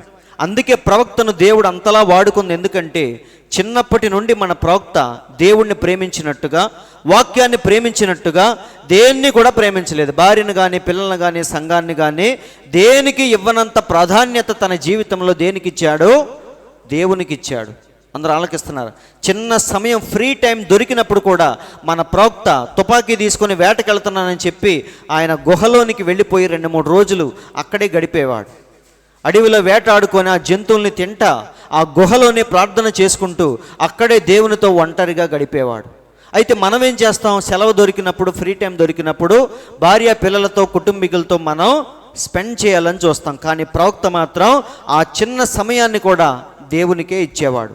అలా ఎప్పుడైతే ఒక వ్యక్తి ఉంటాడో దేవుడు ఆయన ద్వారా ఎన్నో అద్భుతాలు చేస్తాడు. అదే అంటున్నాడు, పూర్తిగా లోపరుచుకొని ఆ వ్యక్తిని ఉపయోగించును, ఆయన ఆ వ్యక్తి కొరకు వెదుకును. ఇప్పుడే మనం చదివాం, దేవుడు ఎవరి కోసం వెతుకుతున్నాడు? నమ్మకస్తులైన వారి కోసం వెతుకుతున్నాడు దేవుడు. ఆయన ఆ వ్యక్తి కొరకు వెదుకును. అయితే ఆయన యొక్క ప్రతి మాటను వినుటకు ఎవరైనా ఒక వ్యక్తి ప్రతి సమయమందు అచ్చట ఉండెదరు. ప్రతి కాలములో ఇలాంటి వ్యక్తిని దేవుడు ఎల్లప్పుడూ కలిగి ఉంటాడు. చూడండి, ఎవరేమి చెప్పినా నేను లెక్క చేయను, దాని నుండి వారెన్నడూ తొలగిపోరు. దేవుని పిల్లలు వారు ప్రభు ఈలాగు సెలవిచ్చుచున్నాడు పై కాచుకొని ఉండెదరు. మరియు అచ్చట నుండి, చూడండి, మరియు వారు అచ్చట నుండి కనిపిస్తుందా? కదలరు. అది నువ్వు ఎంత అటు ఇటు జరపాలని చూసినా వాడు కదలడు. ఎందుకని? అది దేవుని వాక్యము కాబట్టి ప్రాణము కంటే ఎక్కువగా దాని మీద ఆధారపడతాడు. అలాంటి వ్యక్తుల కోసమే మన దేవుడు చూస్తున్నాడు. ఇక్కడ చూడండి, దేవుడు ఏమన్నాడు? నూనెను, ద్రాక్షరసమును మాత్రం పాడు చేయవద్దని దేవుడు వాడికి స్పెషల్గా చెప్పాడు. వారు నా యొక్క నూనె వలన అభిషేకము పొందినందున వారెక్కడికి పోవుచున్నారో వారికి తెలియను. మరియు నా యొక్క నూనెతో అభిషేకము నొంది ఉండుట వలన వారు ఆనందమును ద్రాక్షరసమును కలిగి ఉన్నారు. కాబట్టి వారిని మరలా లేపెదను. నా యొక్క వాగ్దానపు వాక్యమును ఎరిగి ఉన్నారు. ఇక్కడ చూడండి, వారిని పాడు చేయవద్దు, వారిని కలవరపరచుటకు వెళ్ళవద్దు, ఎందుకంటే వారు నా సొత్తు. అందరూ ఆలకిస్తున్నారండి. దెయ్యాలు ఎప్పుడు పిల్లల్లోకే దూరుతూ ఉంటాయి. నిజమండి. దెయ్యాల్లో కన్నా వెళ్తాయి, లేదా మైక్ సెట్లో కన్నా వెళ్తాయి. ఈ రెండే నేను ఎప్పుడు ఎదుర్కొనేది. అన్నీ బాగున్నాయి అనుకుంటాను, అక్కడ ఏదో అయ్యిద్ది. అందరూ బాగానే ఉన్నారనుకుంటాను, పిల్లల దగ్గర ఏదో ఒకటి అయ్యిద్ది. సరే చూడండి, కాబట్టి నూనెను ద్రాక్షరసాన్ని మాత్రం పాడు చేయొద్దని దేవుడు అంటున్నాడు. సో ఇప్పుడు 4వ ముద్రలోనికి మనం వద్దాం. మరి అన్నీ ఫాస్ట్గా చెప్తుంటే మీకు అర్థం కావట్లేదేమో అని నాకు అనిపిస్తుంది, అందుకే కొంచెం స్లోగానే వెళ్దాం. ఆయన 4వ ముద్రను విప్పినప్పుడు రమ్ము అని 4వ జీవి చెప్పుట వింటిని. మొత్తం ఎన్ని జీవులు ఉన్నాయి? 4. సింహాసనానికి 4 పక్కల 4 ఉన్నాయి. ఫస్ట్ది ఏంటి? సింహము. అంటే సింహము లాంటి అభిషేకాన్ని దేవుడు తన పిల్లలకి ఆ కాలంలో ఇచ్చాడు. మొదటి ముద్ర జరుగుతూ ఉన్నప్పుడు, అంటే 1, 2 సంఘకాలాల్లో మొదటి ముద్ర జరుగుతూ ఉన్నప్పుడు దాన్ని ఎదుర్కోవటానికి దేవుడు తన పిల్లలకి ఎలాంటి అభిషేకం ఇచ్చాడంటే సింహము లాంటి అభిషేకాన్ని ఇచ్చాడు. అవునా? తర్వాత వాడు 2వ ముద్రలోనికి ప్రవేశించినప్పుడు, అంటే 3, 4 సంఘకాలాలు జరుగుతూ ఉన్నప్పుడు, అప్పుడు క్రైస్తవులు ఎలాంటి యుగంలోనికి ప్రవేశించారంటే హతసాక్షులుగా చనిపోయే యుగంలోనికి వారు వెళ్ళారు. అప్పుడు దేవుడు తన పిల్లలకి ఎలాంటి అభిషేకం ఇచ్చాడు? దూడ లాంటి అభిషేకాన్ని ఇచ్చాడు. అంటే చనిపోయే మనస్సును దేవుడే ఇచ్చాడు. అవునా? మీరు అందరూ గమనించండి, స్టెఫెన్ని రాళ్ళు తీసుకొని కొట్టేటప్పుడు స్టెఫెన్కి చనిపోయే మనసు దేవుడే ఇచ్చాడు. చనిపోయే మనసు లేకపోతే మనం చనిపోలేమండి. మనం పారిపోతాం, కలబట్టడానికి ప్రయత్నిస్తాం, గిలగిలా తన్నుకుంటాం, జీవించటానికి మనం ప్రయాసపడతా ఉంటాం. కానీ దేవుడు తన పిల్లలకి ఏ మనసు ఇచ్చాడు? భయంకరమైన జంతువులు, క్రూర మృగాలకు ఆహారముగా వేసేవాళ్ళు క్రైస్తవుల్ని. అప్పుడు దేవుడు తన పిల్లలకి ఎలాంటి మనసు ఇచ్చాడు? దేవుని కోసం చనిపోదాం అనే మనసు ఉంటేనే నువ్వు ధైర్యంగా మరణాన్ని ఎదుర్కొంటావు. లేకపోతే నువ్వు కూడా రాజీ పడిపోతావు, కాళ్ళు పట్టుకుంటావు, నన్ను వదిలేండని ప్రాధేయపడతావు, లేదా పారిపోతావు. అందుకే ఎర్ర సముద్రం అడ్డొచ్చినప్పుడు ఇశ్రాయేలీయులందరూ ఏమనుకున్నారు? వెనకల ఫరో సైన్యం, ముందు చూస్తే ఎర్ర సముద్రం. అప్పుడు అందరూ ఏమనుకున్నారు? రాజుగారి కాళ్ళు పట్టుకుందాం, వదిలేస్తాడు. అవునా?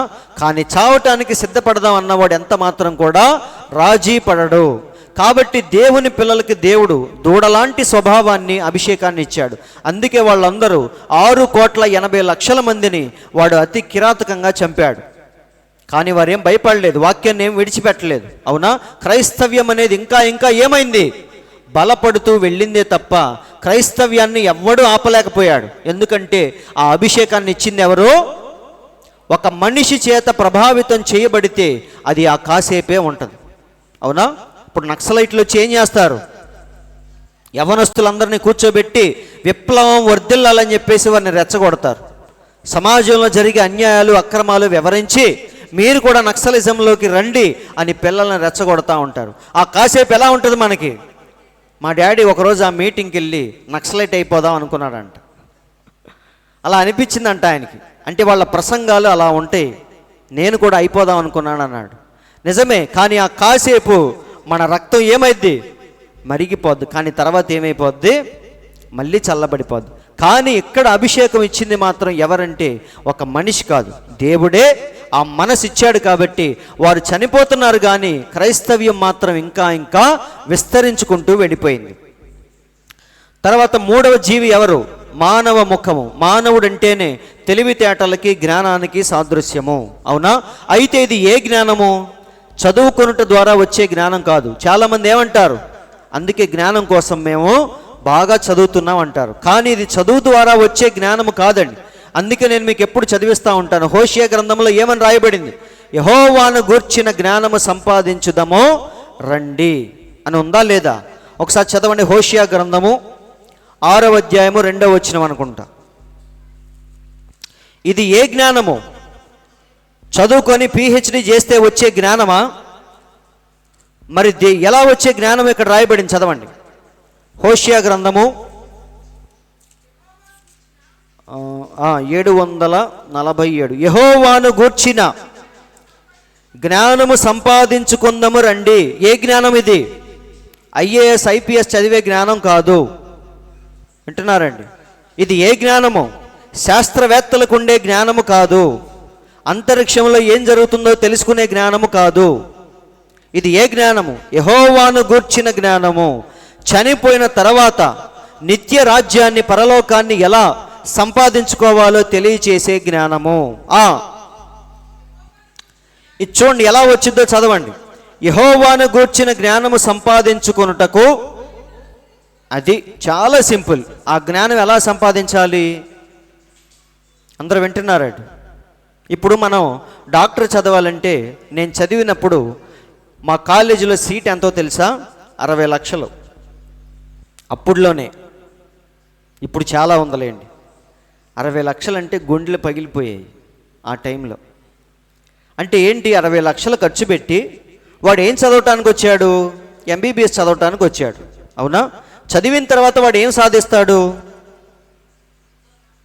అందరికీ వైద్యం చేస్తాడు, దేవుడని అనిపించుకుంటాడు ఒకరోజు, అవునా?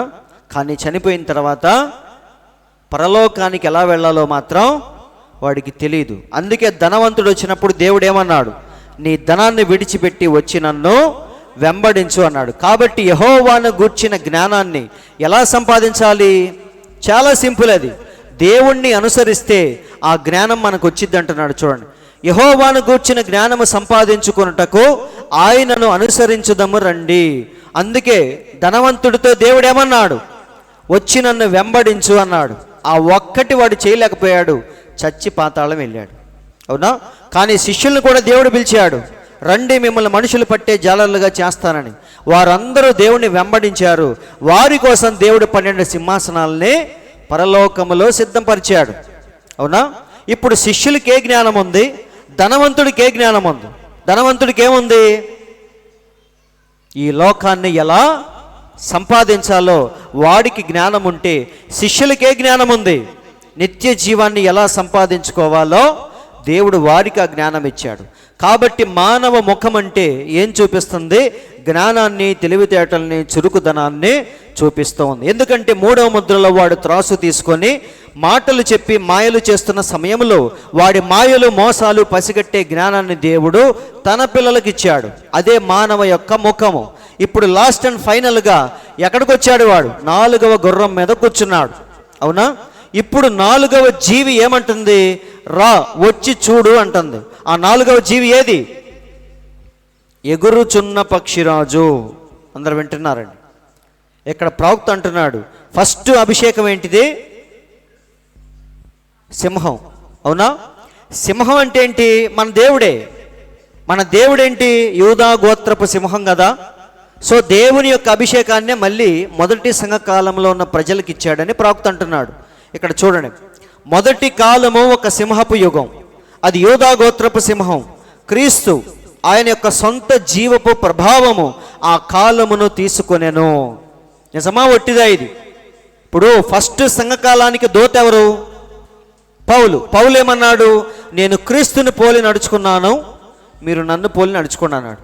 అంటే మొదటి సంఘకాలంలో ఉన్న ప్రజల్లో యేసు క్రీస్తు యొక్క జీవితము, ఆ ప్రభావము మళ్ళీ వారిలో కనిపించిద్ది. అదే చెప్తున్నాడు ప్రవక్త. అది ఏ ప్రభావము? ఆయన యొక్క సొంత జీవితపు ప్రభావము ఆ కాలమును తీసుకొనెను. తర్వాత రెండవది ఏంటి మనకు తెలుసు. మూడవది ఏంటి? నల్లని గుర్రపు సవారీ చేయువాడు, వాడు క్రీస్తు విరోధిగా ఉన్నాడు. అయితే ఆ కాలములో మాటలాడు ఆ ఒకడు ఎవరు? మనుష్యునికి గుర్తుగా ఉన్నది, మరియు అది జ్ఞానము, తెలివి, చురుకుదనమై ఉన్నది. అదే మానవ యొక్క ముఖము. ఆ అభిషేకం ఏదో కాదు, కానీ దేవుడు మనమేం చేయాలి? వాక్యము ద్వారా ప్రతిదాన్ని పరిశీలించి, వాడు త్రాసు పట్టుకున్నా, కత్తి పట్టుకున్నా, విల్లు పట్టుకున్నా వాడిని వెంటనే గుర్తించే స్థితిలో ఈరోజు మనం ఉండాలి. అందరూ ఆలోచిస్తున్నారా? కాబట్టి ఇక్కడ మీరు చూడండి, మీకు అర్థమైంది. అంటే సంఘ కాలాలతో ముద్రలను ఎలా ముడివేశాడో మన ప్రవక్త చూద్దాం. ఫస్ట్ 2 సంఘ కాలాలు. వాడు కూర్చున్న గుర్రం ఏంటి? తెల్ల గుర్రం, మొదటి ముద్ర. ఈ మొదటి ముద్ర ఈ 2 సంఘ కాలాలకు సంబంధించింది. అప్పుడు దేవుడు మనకిచ్చిన అభిషేకం ఏంటి? సింహము లాంటి అభిషేకాన్ని ఇచ్చాడు.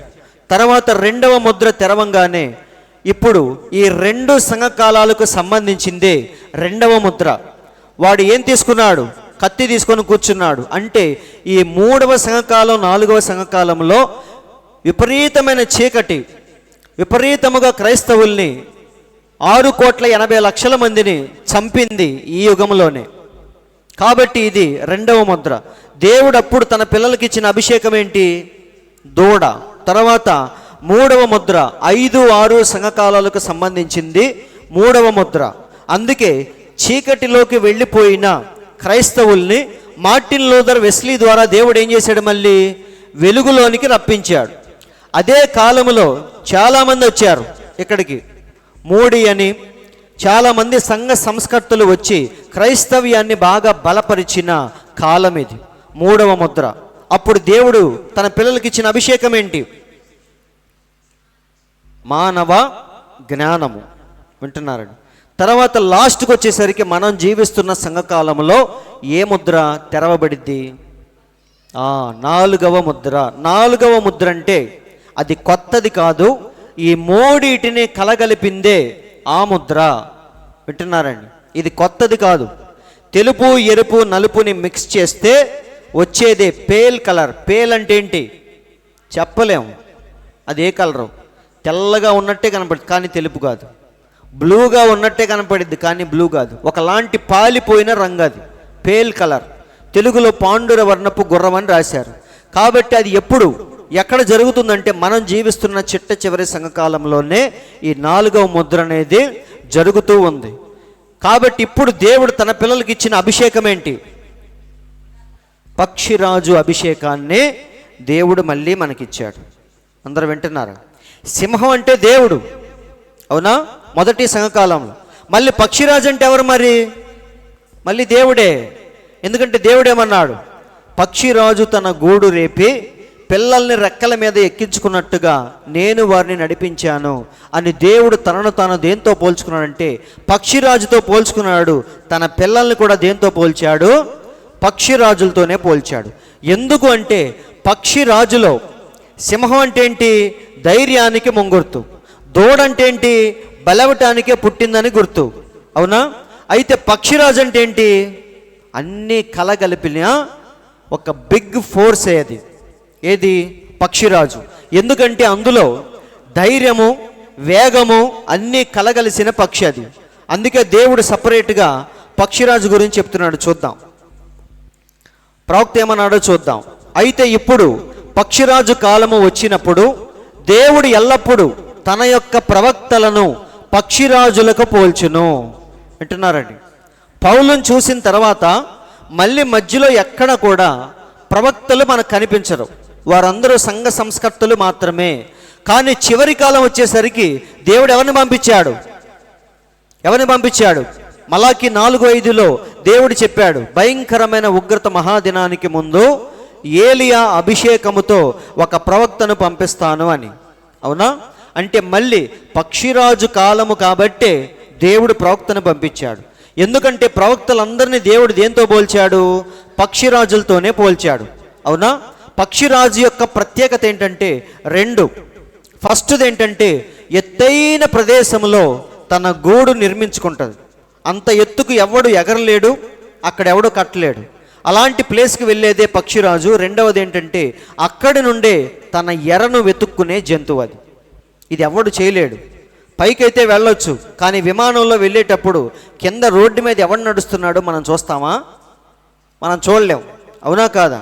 కానీ పక్షిరాజు ఎంత పైకి వెళ్ళినా సరే కింద ఏం జరుగుతుందో క్లియర్గా చూసే నేత్రాన్ని దేవుడు పక్షిరాజుకి ఇచ్చాడు. ఈ 2 ప్రత్యేకతలు. అందుకే దేవుడు తన ప్రవక్తలను దేంతో పోల్చాడంటే పక్షిరాజులతో పోల్చాడు. ఆయన తనను తాను పక్షిరాజుగా పిలుచుకున్నాడు మన దేవుడు.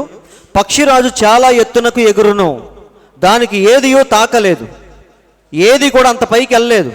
ఇక్కడ చూడండి, ఎందుకంటే పైకి వెళ్ళే కొద్దీ మనం గాలి తరంగాలను మేనేజ్ చేసే స్థితిలో మనం ఉండాలి. అందరికి అర్థమైందా? కంగారు పడద్దు, 1 గంట అయింది టైము. కాబట్టి పైకి వెళ్ళే కొద్దీ మనకి ఏమి ఎదురైద్ది? విపరీతమైన గాలులు, ఎటు నుంచి ఎటు వస్తుందో తెలియదు. అందుకే మీరు గమనిస్తే విమానంలో వెళ్ళేటప్పుడు విమానం టర్నింగ్ తిరిగేటప్పుడు ఎలా తిరిగిద్ది? ఇటు తిరగాలి, అలా తిరగపోదు, అలా డైరెక్ట్గా తిరగదు. అది ఎలా వెళ్ళిద్ది? కొంచెం వంగి ఇట్లా టిల్ట్ చేసి అప్పుడు తిరిగిద్ది. లోపల ఉన్నోడికి ఎలా అనిపించింది అంటే విమానం తిరిగిపోయింది, మనం పడిపోతున్నాం, కింద పడిపోతున్నాం అనే ఫీలింగ్ వచ్చింది. ఎందుకంటే అది ఎలా తిరిగిద్ది? ఎందుకంటే పైన విపరీతంగా గాలి తరంగాలు ఇష్టం వచ్చినట్టుగా వస్తూ ఉంటాయి. వాటిని మేనేజ్ చేయాలంటే అది అలాగే వెళ్ళాలి. అలాగే పక్షి పైకి వెళ్ళే కొలది అది ఏం చేయాలి? గాలి తరంగాలను మేనేజ్ చేయాలి. ప్రవక్త అంటున్నాడు, ఒకలాంటి విపరీతమైన ప్రెషర్ అనేది వచ్చింది. నిజమండి, ఇక్కడ గాలికి ప్రెషర్ ఉండదు, కానీ పైకి వెళితే అక్కడ ఉండే గాలికి విపరీతమైన ప్రెషర్ ఉంటుంది. కాబట్టి ఆ ప్రెషర్ని మనం మేనేజ్ చేయకపోతే ఉన్నట్టుండి కళ్ళు తిరిగి వెంటనే కింద పడిపోతాం. అందుకే కాకులు కానీ చిన్న చిన్న గెద్దలు కానీ అంత దూరం వెళ్ళలేవు. ఎందుకని? వెళితే కళ్ళు తిరిగి కింద పడిపోతాయి. కానీ పక్షిరాజుకు మాత్రం దేవుడు ఏం చేశాడు? అలాంటి రెక్కలు ఇచ్చాడు. అది ఎంత పైకి వెళ్ళినా సరే అక్కడుండే ప్రెషర్ని తట్టుకునే రెక్కల్ని దేవుడు దానికి ఇచ్చాడు. కాబట్టి అదే అంటున్నాడు ప్రవక్త, చూడండి, పక్షిరాజు చాలా ఎత్తునకు ఎగురును, దానిని ఏదియో తాకలేదు. అతను పైన మాత్రం ఉండుట కాదు కానీ అతను ఆ స్థానంలో ఉండటానికే దేవుడు దాన్ని నిర్మించాడు. అతను పైకి వెళ్ళినప్పుడు అతను ఎక్కడ ఉన్నది అతను చూడగలడు. కొందరు జనులు పైకి వెళ్ళెదరు, మరియు వారు ఎక్కడున్నది వారు చూడలేరు అంటున్నారండి. పైకి వెళ్ళటం గొప్ప కాదు, వెళ్ళిన తర్వాత నువ్వు ఎలా మేనేజ్ చేయాలనేది నీకు తెలియటం గొప్ప. అందుకే పక్షిరాజు ఎక్కడుండే జంతువు అది. ఒకసారి చూద్దాం, యోబు గ్రంథం 39:27. పక్షిరాజుని ఆజ్ఞకు లోబడి ఆకాశ వీధికెక్కునా, తన గూడు ఎత్తైన చోట కట్టుకొనునా, అది రాతి కొండ మీద నివసించును, కొండపేటు మీద ఎవ్వరునూ ఎక్కజాలనంత ఎత్తు చోటున గూడు కట్టుకొనును. అది దాని లక్షణం. అది అందరూ ఆలకిస్తున్నారా? దాని యొక్క స్వభావమే అది. ఏంటి?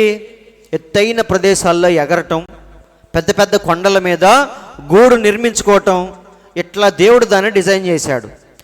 చూడండి, అక్కడ నుండియే తన ఎరను వెదకును. దానికి ఉన్న ప్రత్యేకత ఏంటి? ఎంత పైకి వెళ్ళినా సరే అక్కడి నుంచే తన ఎరను వెతుక్కుంటా ఉంటుంది. అంటే దాని చూపు ఎంత షార్ప్గా ఉంటుందో మీరు అర్థం చేసుకోండి. అక్కడ నుండియే తన ఎరను వెదకును, దాని కన్నులు దాని దూరము నుండి కనిపెట్టును. అంత చూపు పవరు దేవుడు దేనికి ఇవ్వలేదండి, ఒక్క పక్షిరాజుకు మాత్రమే ఇచ్చాడు. అందుకే అది ధైర్యంగా ఎక్కడికి వెళ్ళిద్ది? నీలాకాశంలోనికి వెళ్ళిపోద్ది. అక్కడి నుంచే తన యొక్క ఎరను వెతుక్కుంటా ఉంటుంది. కాబట్టి దేవుడు దానికి ఏమిచ్చాడు? ఎత్తుకు ఎగిరే రెక్కలు మాత్రమే కాదు, అక్కడి నుండి ప్రతిదాన్ని చూడగలిగే నేత్రాన్ని దేవుడిచ్చాడు. అది గొప్ప. అందరూ ఆలకిస్తున్నారా? మనం పైకి వెళ్తే కింద ఏమీ తెలియదు, కానీ ఇది పైకి వెళ్తూ కింద ఏం జరుగుతుందో చూసే జంతువు అది. కావున పైకి పోవుట మాత్రమే ఏ మంచి చెయ్యదు. అవునా? మనం పైకి వెళ్ళే కొద్దీ ఎలా మేనేజ్ చేయాలో, ఆ ఒత్తిడిని ఎలా తట్టుకోవాలో మనం తెలుసుకోవటమే అసలైన రహస్యం. ఈరోజు చాలామంది వాక్యములో ఎదుగుతూ ఉంటారు, వాక్యములో ఎన్నో విషయాలు తెలుసుకుంటూ ఉంటారు, కానీ ఆ ఒత్తిడికి ఎలా నిలబడాలో మాత్రం వారికి తెలియదని ప్రవక్త అంటున్నాడు. ఏదైనా సమస్య శోధన వచ్చినప్పుడు, లేదా సేవా భారాన్ని కలిగి ఉన్నప్పుడు దాన్ని ఎలా కొనసాగించాలో, ఎలా నమ్మకముగా వెళ్ళాలో, లేదా సహోదరుల మధ్య ఎలా జీవించాలో, లేదా బయటికి వెళ్ళినప్పుడు సమాజంలో ప్రజలు మనల్ని దూరం పెట్టినప్పుడు ఎలా తట్టుకోవాలో, ఈ సమస్యలన్నిటినీ ఎదుర్కొనే శక్తి మనకి చాలామందికి ఉండదు. కానీ వాక్యములో మాత్రం పుస్తకాలన్నీ చదువుతారు, వాక్యంలో ఎదుగుతున్నట్టు కనపడతారు, కానీ లోపలికి వెళ్ళే కొద్దీ మనకేం రావాలి? అక్కడ ప్రెషర్ని తట్టుకునే శక్తి మనకి రావాలి అంటున్నాడు ప్రవక్త. అందరికి అర్థమవుతుంది కదా? సో పైకి వెళ్తున్నావు అంటే దాని అర్థం ఏంటి? ఎదుగుతున్నామని కాదు. నువ్వు గనక ఇష్టానుసారంగా ఉంటే అక్కడి నుంచి దెబ్బ కింద పడతావు. పైకి వెళ్ళే కొద్దీ మనం ఏం చేయాలి? అక్కడుండే తరంగాలను మేనేజ్ చేయటం నేర్చుకోవాలి. ఎందుకంటే ఒక వ్యక్తి ఫేమస్ అయ్యే కొద్దీ విమర్శలు కూడా ఎదుర్కోవాలి. తెలుసా మీకు? వాడు అసలుకి ఫేమస్ అవ్వకపోతే, సెలబ్రిటీ అవ్వకపోతే వాడి గురించి ఎవరూ పట్టించుకోరు.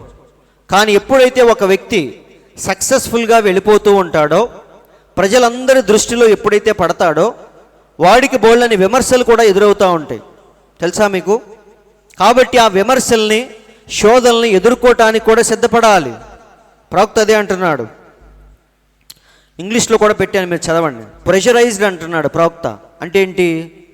అక్కడ ఉండే గాలి తరంగాలకు, విపరీతమైన ప్రెషర్తో వచ్చే గాలుల్ని ఎదుర్కొనే శక్తి కూడా మనకు ఉండాలి. లేకపోతే అంత పైకి మనం వెళ్ళలేం, వెళ్ళిన 5 నిమిషాలు కూడా ఉండలేం.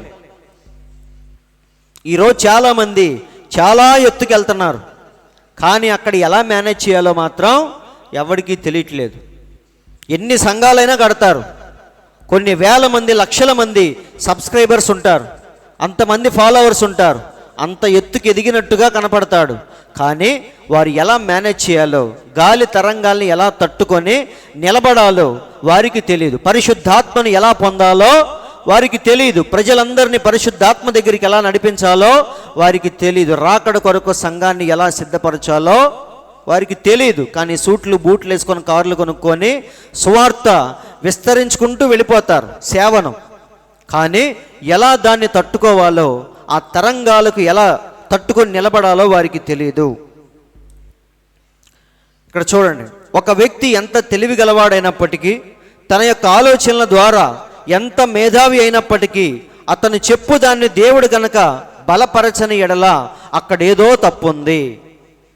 ఒక మనిషి తెలివిగా ఎన్నైనా చెప్పొచ్చు, కానీ దేవుడు ఆయన చెప్పేదాన్ని స్థిరపరచకపోతే, రుజువు చేయకపోతే వాడు చెప్పేదంతా వేస్ట్ అంటున్నాడు ప్రవక్త. నిజమే, నేను నిలబడి 2 గంటలు ప్రసంగం చేయొచ్చు, కానీ దాన్ని వాక్యముల నుండి మీకు చూపించకపోతే అదంతా సోదే.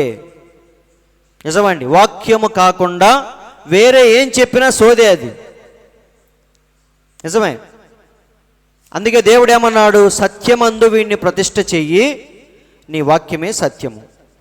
అవునా? వాక్యము కాకుండా మనం ఏం చెప్పినా అవి రూపాయి కూడా పనికిరావు. కాబట్టి ఒక వ్యక్తి ఎంత తెలివి గలవాడైనా సరే, వాడు చెప్పిన దాన్ని దేవుడు గనక బలపరచని ఎడల అక్కడ ఏదో తప్పు ఉంది. వింటున్నారండి? కాబట్టి ఇప్పుడు మోషే ఫరో దగ్గరికి వెళ్ళి ఏమన్నాడు చూడండి. మోషే దేవుని యొక్క ప్రేరణ వలన అక్కడికి వెళ్ళి చెప్పాను. ఏమని? నా ప్రజల్ని పంపించు అన్నాడు. అది ఎవరి మాట? అందరూ ఆలకిస్తున్నారా? ఇప్పుడు మోషే వెళ్ళి ఏమన్నాడు? ఫరో దగ్గర నిలబడి నా ప్రజల్ని పంపించు అన్నాడు. ఇది ఎవరి మాట? మోషే మాట, దేవుని మాట? దేవుని మాట. వింటున్నారండి? కాబట్టి ఇప్పుడు మోషే దేవుని వాక్యముతో వెళ్ళాడు కాబట్టి అక్కడ ఏమాత్రం కూడా భయపడలేదు. అవునా? దేవుడు చెప్పాడు ఏమని? అక్కడికి వెళ్ళిన తర్వాత నీ కర్ర కింద పడేయి, అది పాము అయిద్ది అన్నాడు. ఇప్పుడు అది దేవుని యొక్క మాట కాబట్టి మోషే ధైర్యముగా వచ్చి ఏం చేశాడు? కర్ర కింద పడేశాడు. వింటున్నారండి? అదే అది మానవ శక్తి అనుకో, డౌట్ పడేవాడు. అరే అక్కడ పాము అయింది, ఇక్కడ అయిద్దా? అరణ్యములో ఏమైంది? కర్ర కింద పడేస్తే పాము అయింది. ఇక్కడ ఇంతమంది ఉన్నారు, పొర్రపాటున ఇది పాముగా మారలేదనుకో, నా పరిస్థితి ఏంటి? అందరూ కలిసి నన్ను ఇక్కడికిక్కడే చంపేస్తారు అనే డౌట్ ఉంటుందా లేదా? కానీ మోషేకి ఆ డౌట్ లేదు. ఎందుకని? అది దేవుడిచ్చిన వాక్యము. వింటున్నారండి? ఎందుకంటే ప్రవక్త ఏమన్నాడంటే, వాక్యము వెనక ఎవరుంటారు? దేవుడే ఉంటాడు. అవునా? కాబట్టి వాక్యాన్ని మనం పూర్తిగా ఎందుకు నమ్మొచ్చు అంటే, వాక్యము వెనకాల ఎవరున్నారు? ఇక్కడ చూడండి, దేవుడు సరిగ్గా దాని వెనకనే నిలబడును. దేని వెనకాల? అది. అందుకే మోషే ధైర్యంగా కర్ర కింద పడేస్తే పాము అయింది. ఎన్నో ఎంబ్రేలు వచ్చి 2 పాములు చేశారు, అయినా సరే మోషే భయపడట్లేదు. ఎందుకని? ఇది వాక్యం అని మోషేకు తెలుసు, అది తాంత్రికమని అందరికీ తెలుసు. అవునా? మంత్రతంత్రాల వలన వాళ్ళు పాముల్ని చేస్తే మోషే మాత్రం వాక్యపు శక్తిని అక్కడ రుజువు చేశాడు. అందుకే కాసేపు అలాగే కూర్చుంటే ఆ పాము ఏం చేసింది? 2 పాముల్ని మింగి అవతల పడేసింది. అంటే దేవుని శక్తి ఏమైంది? పోను పోను పోను పోను దేవుని శక్తి చాలా గొప్పగా కనిపించిద్ది, కానీ స్టార్టింగ్లో మాత్రం సామాన్యముగానే మొదలైద్ది. కాబట్టి మనం పూర్తిగా వాక్యము మీద ఆధారపడవచ్చు. ఎందుకంటే దేవుడు సరిగ్గా దాని వెనకనే నిలబడును. వింటున్నారండి? చూడండి, ఇక్కడ చూడండి, మరియు అది గనుక పరిశుద్ధ గ్రంథములో వ్రాయబడని ఎడల అది జరగదు. అందరికి అర్థమైందా? ఇప్పుడు వాక్యాన్ని మనం చదువుతూ ఇలా వ్రాయబడి ఉన్నదని దాన్ని జీవితంలో ప్రయోగించామనుకో, ఖచ్చితంగా జరిగిద్ది. ఎందుకని? వాక్యము వెనకాల దేవుడు ఉంటాడు. ఒకవేళ అది పరిశుద్ధ గ్రంథంలో రాయబడలేదనుకో, అది జరగదు. అది గనుక దేవుని యొక్క వాక్యమైన ఎడల దేవుడు దాని వెనక నిలిచి ఏ విధముగానైనాను బలపరుచును. వింటున్నారా? ఎలాగైనా సరే దాన్ని బలపరుచుకుంటాడు దేవుడు. కాబట్టి వాక్యములో ఏముందంటే జీవింపచేసే శక్తి ఎక్కడుంది? వాక్యములో మాత్రమే ఉంది. ఎందుకంటే శరీరము కేవలము నిష్ప్రయోజనము, ఆత్మయే జీవింపచేయుచున్నది. ఇప్పుడు ఆ ఆత్మ ఎక్కడుంది? దేవుని దగ్గరే ఉంది. ఎందుకంటే దేవుడు ఆత్మ కనుక ఆయనను ఆరాధించువారు ఆత్మతో సత్యముతో ఆరాధించు. కాబట్టి ఆత్మ అంటే దేవుడు, దేవుడు అంటే ఆత్మ. వాక్యం అంటే దేవుడు, దేవుడు అంటే వాక్యమే. అవునా? కాబట్టి వాక్యములో ఏముంది? జీవింపచేసే శక్తి ఉంది, దేవుని యొక్క ఆత్మ ఉంది. అవునా? ఇక్కడ చూడండి, ఈ మాటలు చదవండి, మీకు అర్థమైంది. వాక్యమే ఆత్మయ్యి ఉన్నది అంటే మన చేతిలో ఉన్న వాక్యమే ఆత్మయ్యి ఉన్నది. అది వాక్య రూపములో ఉన్న ఆత్మయ్యి ఉన్నది. ఎంత క్లియర్గా ఉంది! ఈ వాక్యము ఏ రూపములో ఉంది? వాక్య రూపములో ఉన్న ఆత్మ, దేవుని ఆత్మది. కాబట్టి వాక్యము యొక్క ఆత్మ పని చేయుటకు మొదలుపెట్టును. ఎప్పుడైతే వాక్యాన్ని మనం తీసుకుంటామో అది మనలో క్రియ చేయటం ప్రారంభించిద్ది. అందరూ ఆలకిస్తున్నారండి. ఇప్పుడు ఎవరో గొప్పవారు రాసిన పుస్తకాలు, వేమన శతకాలు లేదా మహాత్మా గాంధీ రాసిన పుస్తకాలు కూర్చొని మనం ఎంత చదివినా అవి మన జీవితాన్ని మార్చలేవు. ఇన్ఫర్మేషన్ మాత్రమే ఇస్తాయి.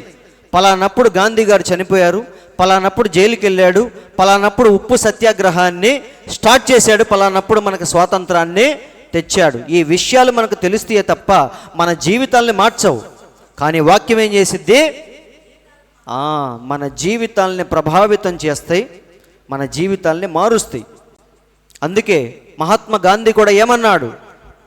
నేను బైబిల్, ఖురాన్ అవి చదివే ప్రభావితం చేయబడ్డాను. వింటున్నారండి? బైబిల్లో ఉన్న విషయాలు కొన్నే తీసుకున్నాడు, కానీ వాటి వల్లే ఆయన ఎంతో సాధించాడు. ఆ విషయం ఆయనే చెప్పాడు.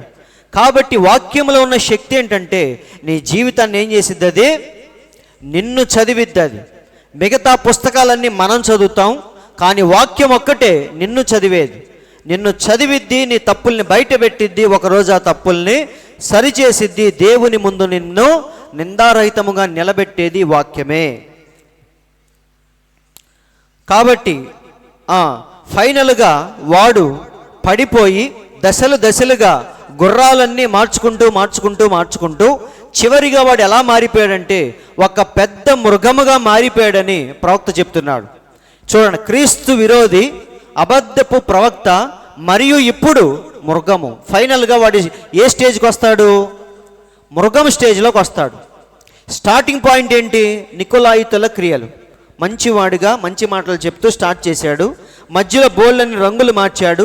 ఇలా మార్చి చివరాఖరికి ఎలా కనిపిస్తాడంటే ప్రకటన గ్రంథంలో ఉన్న క్రూరమైన మృగములాగా మనకు కనిపిస్తాడు. మరియు మరణము అను పేరు ఇవ్వబడిను. 4వ మొదల్లో వాడికి ఉన్న పేరేంటి? మరణము. మరియు నరకము వాడిని వెంబడించుచున్నది. ఇక్కడ చూడండి, సాతానుడు పూర్తిగా వాని సింహాసనముపై ఉన్నాడు, భూమిపైన వాడు సాతానుడుగా ఉన్నాడు. అందరూ ఆలకిస్తున్నారు కదా?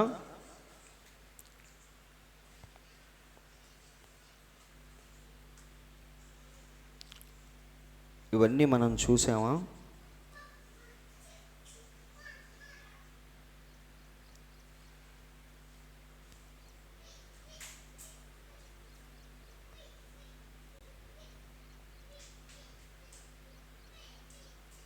అబ్రహాం గురించి మనం చెప్పుకోలేదు కదా. సరే, చాలా విషయాలు దాటేసాం. సరే, అప్పుడు నేను చూడగా ఇదిగో పాండుర వర్ణము గల గుర్రము కనబడిన. దాని మీద కూర్చున్న వాని పేరేంటి? ఇప్పటిదాకా వాడికి పేరు లేదు, కానీ లాస్ట్కి వచ్చేసరికి వాడి పేరేంటో బయటకు వచ్చింది. ఏంటి ఆ పేరు? మృత్యువు. కాబట్టి ఫైనల్గా వాడు కూర్చున్న గుర్రం ఏంటి? తెలుపు కాదు, నలుపు కాదు, ఎరుపు కాదు, అదొక రకమైన పేల్ కలర్. ఇక్కడ కూర్చున్న వాడికి ఒక పేరు పెట్టబడింది. ఆ పేరేంటో మనందరికీ తెలుసు, మృత్యువు. అవునా? అయితే వాడిని ఎవడు వెంబడిస్తున్నారు? ఇక్కడ చూడండి. అప్పుడు నేను చూడగా ఇదిగో పాండుర వర్ణము గల ఒక గుర్రము కనబడెను, దాని మీద కూర్చున్న వాని పేరు మృత్యువు, పాతాళ లోకము వాణిని వెంబడించెను. వాడిని వెంబడించేది ఎవరు? పాతాళ లోకం. అయితే మన దేవుణ్ణి కూడా వెంబడిస్తున్నారు. 19వ అధ్యాయంలో మన దేవుడు కూడా తెల్లని గుర్రం మీద వస్తున్నాడు. అయితే మన దేవుడు కూడా ఒక పేరు ఉంది, దేవుని వాక్యము అను నామము ఆయనకు పెట్టబడింది. అయితే ఈయన్ని కూడా అందరూ వెంబడిస్తున్నారు. ఎవరు వాళ్ళు? పరలోక సేనలు ఆయన్ని వెంబడిస్తున్నారని బైబిల్లో చక్కగా రాయబడింది. పరలోకమందున్న సేనలు శుభ్రమైన తెల్లని నారబట్టలు ధరించుకొని తెల్లని గుర్రములెక్కి ఆయనను వెంబడించుచుండెరి. అవునా? కాబట్టి దీన్ని బట్టి మీకు అర్థమైపోవాలి, వీడిని ఎవరు వెంబడిస్తున్నారు, ఆయన్ని ఎవరు వెంబడిస్తున్నారు. అవునా? వీడికి ఏ నామం ఉంది, ఆయనకి ఏ నామం ఉంది. ఆయన ఏ గుర్రం మీద కూర్చున్నాడు, వీడు ఏ గుర్రం మీద కూర్చున్నాడు. ఈ రెండు ఒక్కసారి మనం ఆలోచిస్తే వీడు క్రీస్తు విరోధి అని, ఆయన క్రీస్తు అని మనకు అర్థమైపోయింది.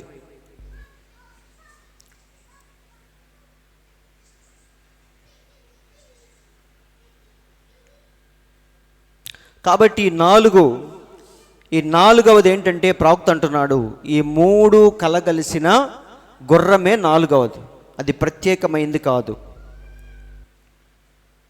ఇక్కడ మీకు అర్థమైంది చూడండి. ఇప్పుడు ఆ నాలుగింటిని మీరు గమనించవలయునని నేను కోరుచున్నాను. నాలుగింటి యొక్క ఆత్మ సంబంధమైన లెక్కలను గమనించండి. దేవుడు 3లో ఉన్నాడు, కానీ ఇక్కడ అపవాది 4లో ఉన్నాడని ప్రవక్త చెప్తున్నాడు. ఇది 4గా ఉన్నది, వాడిచ్చట 4లో ఉన్నాడు. మొదట క్రీస్తు విరోధి అంటే తెల్ల గుర్రం, తర్వాత రెండవది అబద్ధపు ప్రవక్త, అదేంటి? ఎర్రని గుర్రం. ఎందుకంటే వాడి తల మీదకి కిరీటం ఎప్పుడు వచ్చింది? నైసియా కౌన్సిల్ తర్వాత వాడికి కిరీటం వచ్చింది. అంటే ఎర్ర గుర్రం మీద ఉన్నప్పుడు, క్రీస్తు విరోధిగా ఉన్నప్పుడు వాడికి కిరీటం అనేది పెట్టబడింది, అబద్ధపు ప్రవక్తగా ఉన్నప్పుడు. మూడవది భూమి ఆకాశముల ప్రతినిధి మరియు పరిహారకుడు. భూమి ఆకాశముల ప్రతినిధి అంటే ఏంటి? అన్ని రాజ్యాలు వాడి చేతుల్లోనే ఉన్నాయి. అందుకే మన దేవునికి ఏం చూపించాడు? కొండ మీదకు తీసుకెళ్ళి ఈ లోక రాజ్యాలన్నీ చూపించాడు. కాబట్టి మూడవదిగా డబ్బుతో బాగా బలపడి ఈ ప్రపంచాన్నే వాడి గుప్పెట్లోకి తీసుకున్నాడు. అది మూడవది. నలుపు మూడవది. నాలుగవది మృగము, పాండుర వర్ణపు గుర్రము అంటున్నారండి.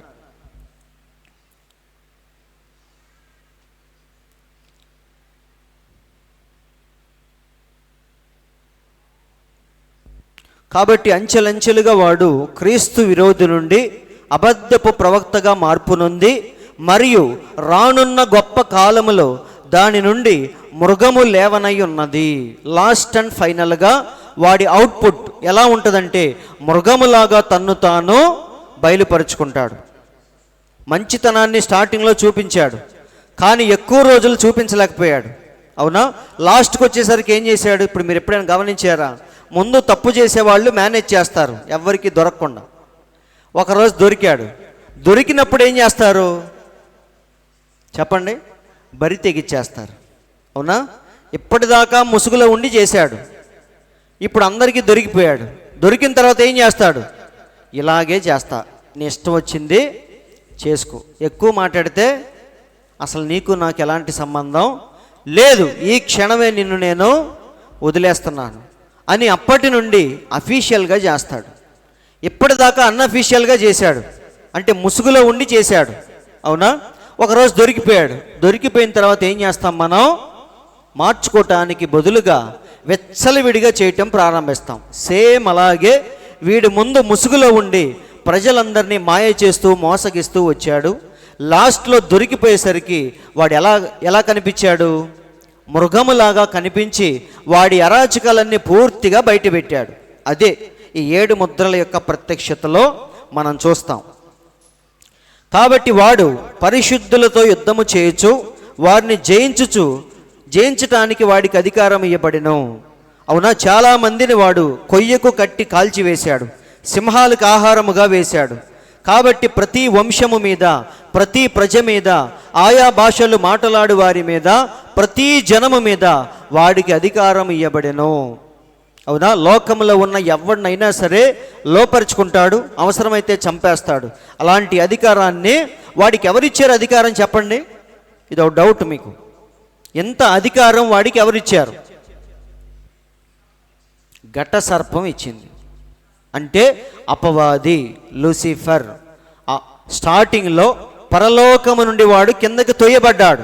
అవునా, దేవునితో యుద్ధము చేసి అక్కడి నుంచి కింద పడిపోయాడు. పడిపోయిన తర్వాత ఎక్కడికి వచ్చాడు? ఏదేను తోటలోకి వచ్చాడు. అక్కడి నుంచి వాడు దశలు దశలుగా మార్పు చెందుతూ క్రీస్తు విరోధిగా తన్ను తాను పూర్తిగా అవతరించాడు అని ప్రవక్త చెప్తున్నాడు. కాబట్టి ఇప్పుడు మనం చూసే క్రీస్తు విరోధి ఎవరి అవతారం అంటే అది అపవాది యొక్క అవతారం. అవునా, అవ్వమ్మ దగ్గరికి ఎలా వెళ్ళాడు? సర్పము ద్వారా వెళ్ళాడు. సంఘము దగ్గరికి ఎలా వచ్చాడు? క్రీస్తు విరోధిగా వచ్చాడు. కాబట్టి ఇలా ముసుగులో ఉండి వాడు లోకాన్ని మోసగిస్తున్నాడు, సంఘాన్ని మోసగిస్తున్నాడు, అవసరమైతే ఏర్పాట్లో ఉన్న వారిని సైతం మోసగించడానికి ప్రయత్నిస్తాడు. కానీ రెండవ అవ్వను వాడు మోసము చేయలేడు. ఎందుకంటే కడపటి ఆదాము, మొదటి ఆదాము తీసుకొని జాగ్రత్తలన్నీ కూడా కడపటి ఆదాము తీసుకుంటున్నాడు. అందరికి అర్థమైందండి? తన భార్యను ఎలా రక్షించుకోవాలో, వాడి ఉచ్చులో పడకుండా ఎలా చెయ్యాలో మన దేవుడు సమస్తము చేస్తున్నాడు. కానీ మొదటి ఆదాము దాన్ని చెయ్యలేక పాపం మోసంలో పడిపోయాడు. కానీ రెండవ ఆదాము మాత్రం ఏం చేస్తున్నాడు? రెండవ అవ్వ పడిపోకుండా ఉండటానికి అన్ని జాగ్రత్తలు తీసుకుంటున్నాడు. ఇప్పుడు వాడు అబద్ధ ప్రవక్త. వాడు యూదులతో తన నిబంధనను మీరిన పిదప ఎలా మారుతాడు? మృగములాగా మారుతాడు. వింటున్నారండి? ఇప్పుడు మనం ఏ మృగాన్ని చూస్తున్నాం? ముసుగులో ఉన్న మృగాన్నే మనం చూస్తున్నాం ఇప్పుడు. ఎందుకంటే ఇంకా వాడు ఎలా ఉన్నాడు? వరాలిచ్చేవాడికిలాగే కనపడుతున్నాడు. కానీ రేపు నిబంధన మీరిన తర్వాత ఆర్మగిద్దోని యుద్ధం సమయానికి వాడు ఎలా ఉంటాడో తెలుసా? పూర్తిగా వాడి యొక్క రూపాన్ని చూపిస్తాడు. ఆ ఆర్మగిద్దోని యుద్ధము జరిగేటప్పుడు వాడికున్న అన్ని మృగాల్ని బయటికి తీస్తాడు, వాళ్ళలో ఉన్న మృగాల్ని. ఇప్పుడు గమనించండి, వాడికి ఆ కాలములో ఒక క్రూర మృగపు హృదయము ఇవ్వబడును. మరియు సాతాను అవతరించి రూపము ధరించును. ఏలయనగా సంఘము పైకి ఎత్తబడినప్పుడు సాతాను బయటికి వెళ్ళగొట్టబడును. చూసారా? అది సంభవించును. నేరములను మోపేవాని పని ముగియును. సంఘము ఎత్తబడిన తర్వాత ఇక దేవుడొచ్చి వాడి అంతు చూడబోతున్నాడు. అలా చూసే ముందు వాడి యొక్క పూర్తి రూపాన్ని ఈ ప్రపంచానికి, దేవునికి చూపిస్తాడు. ఇప్పుడు ఎలా ఉన్నాడు? ముసుగులో ఉండి కదులుతూ ఉన్నాడు. వింటున్నారండి? అందరికి అర్థమైంది కదా?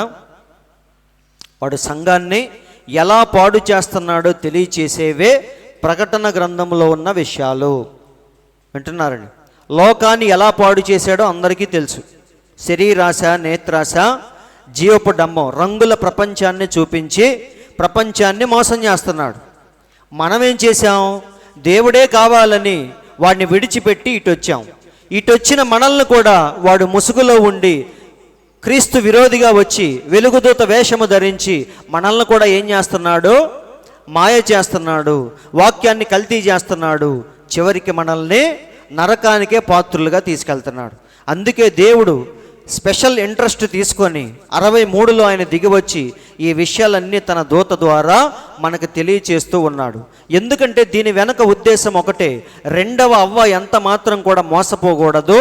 ఆ రోజు ఏదైనా తోటలో పడిపోయినట్టుగా ఈమె పడిపోకూడదు. అందరూ ఆలకిస్తున్నారండి. ఆల్రెడీ నైసియాలో ఆమెను మోసగించాడు, వధువును మోసగించాడు వాడు. మళ్ళీ తిరిగి దేవుడు వాగ్దానం చేశాడు. ఏమని? మళ్ళీ తిరిగి వస్తాను అని. ఆ విషయాలు పోయిన వారం మనం చెప్పుకున్నాం. మొదటి అవ్వకు దేవుడు వాగ్దానం చేశాడు. ఏమని? స్త్రీ సంతానముగా మళ్ళీ వస్తాను అని. అలాగే మనకు కూడా దేవుడు వాగ్దానం చేశాడు, చివరి సంఘకాలంలో మళ్ళీ వాక్యముగా నేను దిగి వస్తాను అని. ఈసారి మాత్రం మనం ఏం చేయాలి? పూర్తి వాక్య బయలుపాటును పొంది వాడి ఉచ్చుల్లో పడకుండా మనల్ని మనం జాగ్రత్త చేసుకోవాలి. దానికోసమే దేవుడి విషయాలన్నీ మనకు చెప్తూ ఉన్నాడు.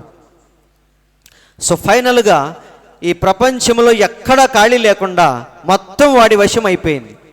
ఎందుకని? వాడి పిల్లలు ఎలాగో వాడి గుప్పిట్లోనే ఉన్నారు, క్రైస్తవులు కూడా వాడి గుప్పిట్లోనే ఉన్నారు. ఎలా ఉన్నారు? క్రీస్తు విరోధిగా అందరినీ క్యాప్చర్ చేశాడు.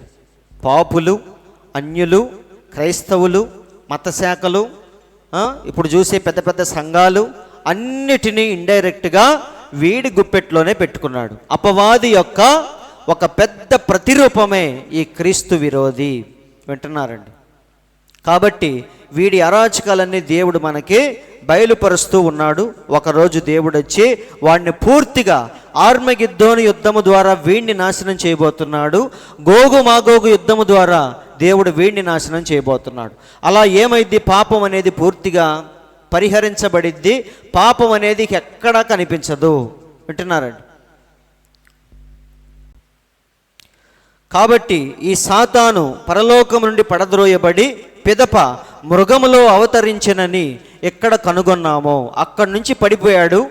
ఫైనల్గా ఎక్కడ బయటకు వచ్చాడు? మృగములో ఉండి మళ్ళీ బయటకు వచ్చాడు.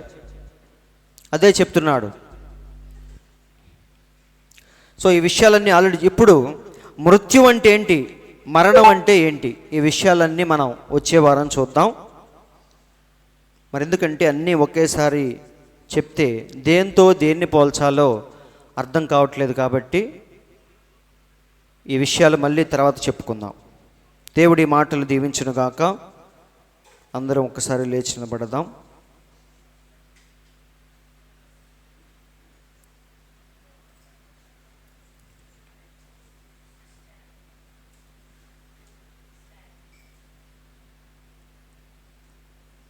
అందరూ లేచి నిలబడి కొద్ది నిమిషాలు విన్న వాక్యాన్ని బట్టి దేవునికి మన స్తుతులు చెల్లిద్దాం.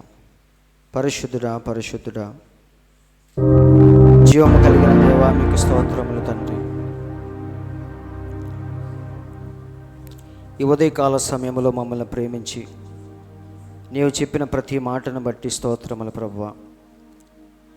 మేము ఎక్కడ జీవిస్తున్నామో, ఎలాంటి యుగములో మేము జీవిస్తున్నామో, ఈ కాలములో దుష్టుడు ఎలా మా మీద దాడి చేస్తాడో, వాడిని ఎలా పసిగట్టాలో, వాడి మోసాల నుండి ఎలా బయటపడాలో మాకు చూపించినందుకు స్తోత్రములు తండ్రి. నిజముగా ప్రభువా, ఇది చిట్ట చివరి కాలమని, 4వ ముద్రలోనే సంఘము ఎత్తబడిద్దని, ఎత్తబడేదానికి ముందు ఈరోజు మేము జీవిస్తున్నామని, ఎత్తబడే విశ్వాసం మాకు కావాలని మాకు తెలియచేసినందుకు స్తోత్రములు ప్రభువా అని ప్రతి ఒక్కరూ ప్రార్థిస్తూ ఉండగా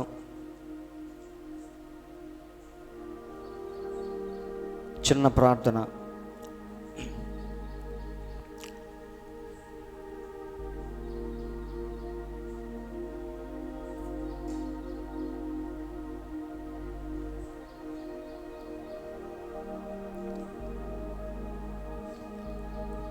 షేతు గారు చిన్న ప్రార్థన చేస్తాడు.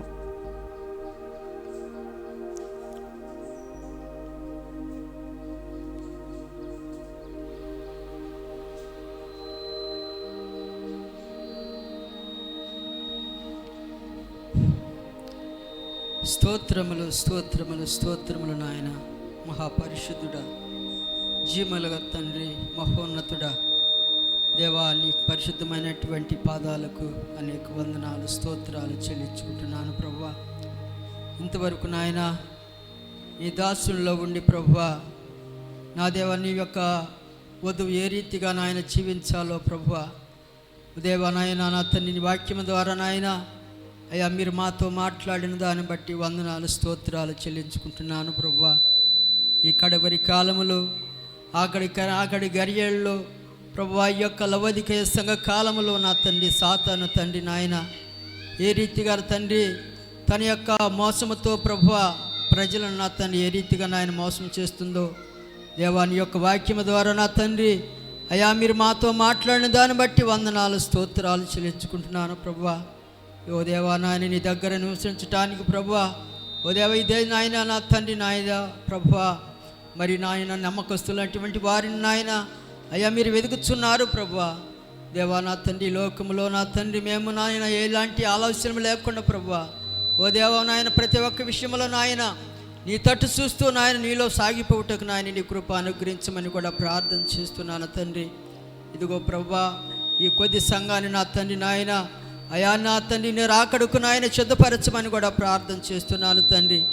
ఎవరికి ఏ సమస్యలు ఉన్నాయో ప్రభువా, ఎవరికి ఏ బాధలు ఉన్నాయో తండ్రి, ఎవరికి ఏ ఇబ్బందులు ఉన్నాయో నాయన నా తండ్రి నాయన మీరే నా తండ్రి వారిని ప్రతి ఒక్క విషయంలో నాయన మీరు సహాయం చేయమని కూడా ప్రార్థన చేస్తున్నాను తండ్రి. దేవా, ఇన్నటువంటి వాక్యమును నాయన మా యొక్క హృదయాలలో నిత్యము ప్రభువా మీరు ఫలింపచేయమని సహాయం చేయమని ఈ కొద్ది నపములు యేసయ్య ఘనమైన నామంలో ప్రార్థన చేసి వేడుకుంటున్నాను తండ్రి. ఆమేన్.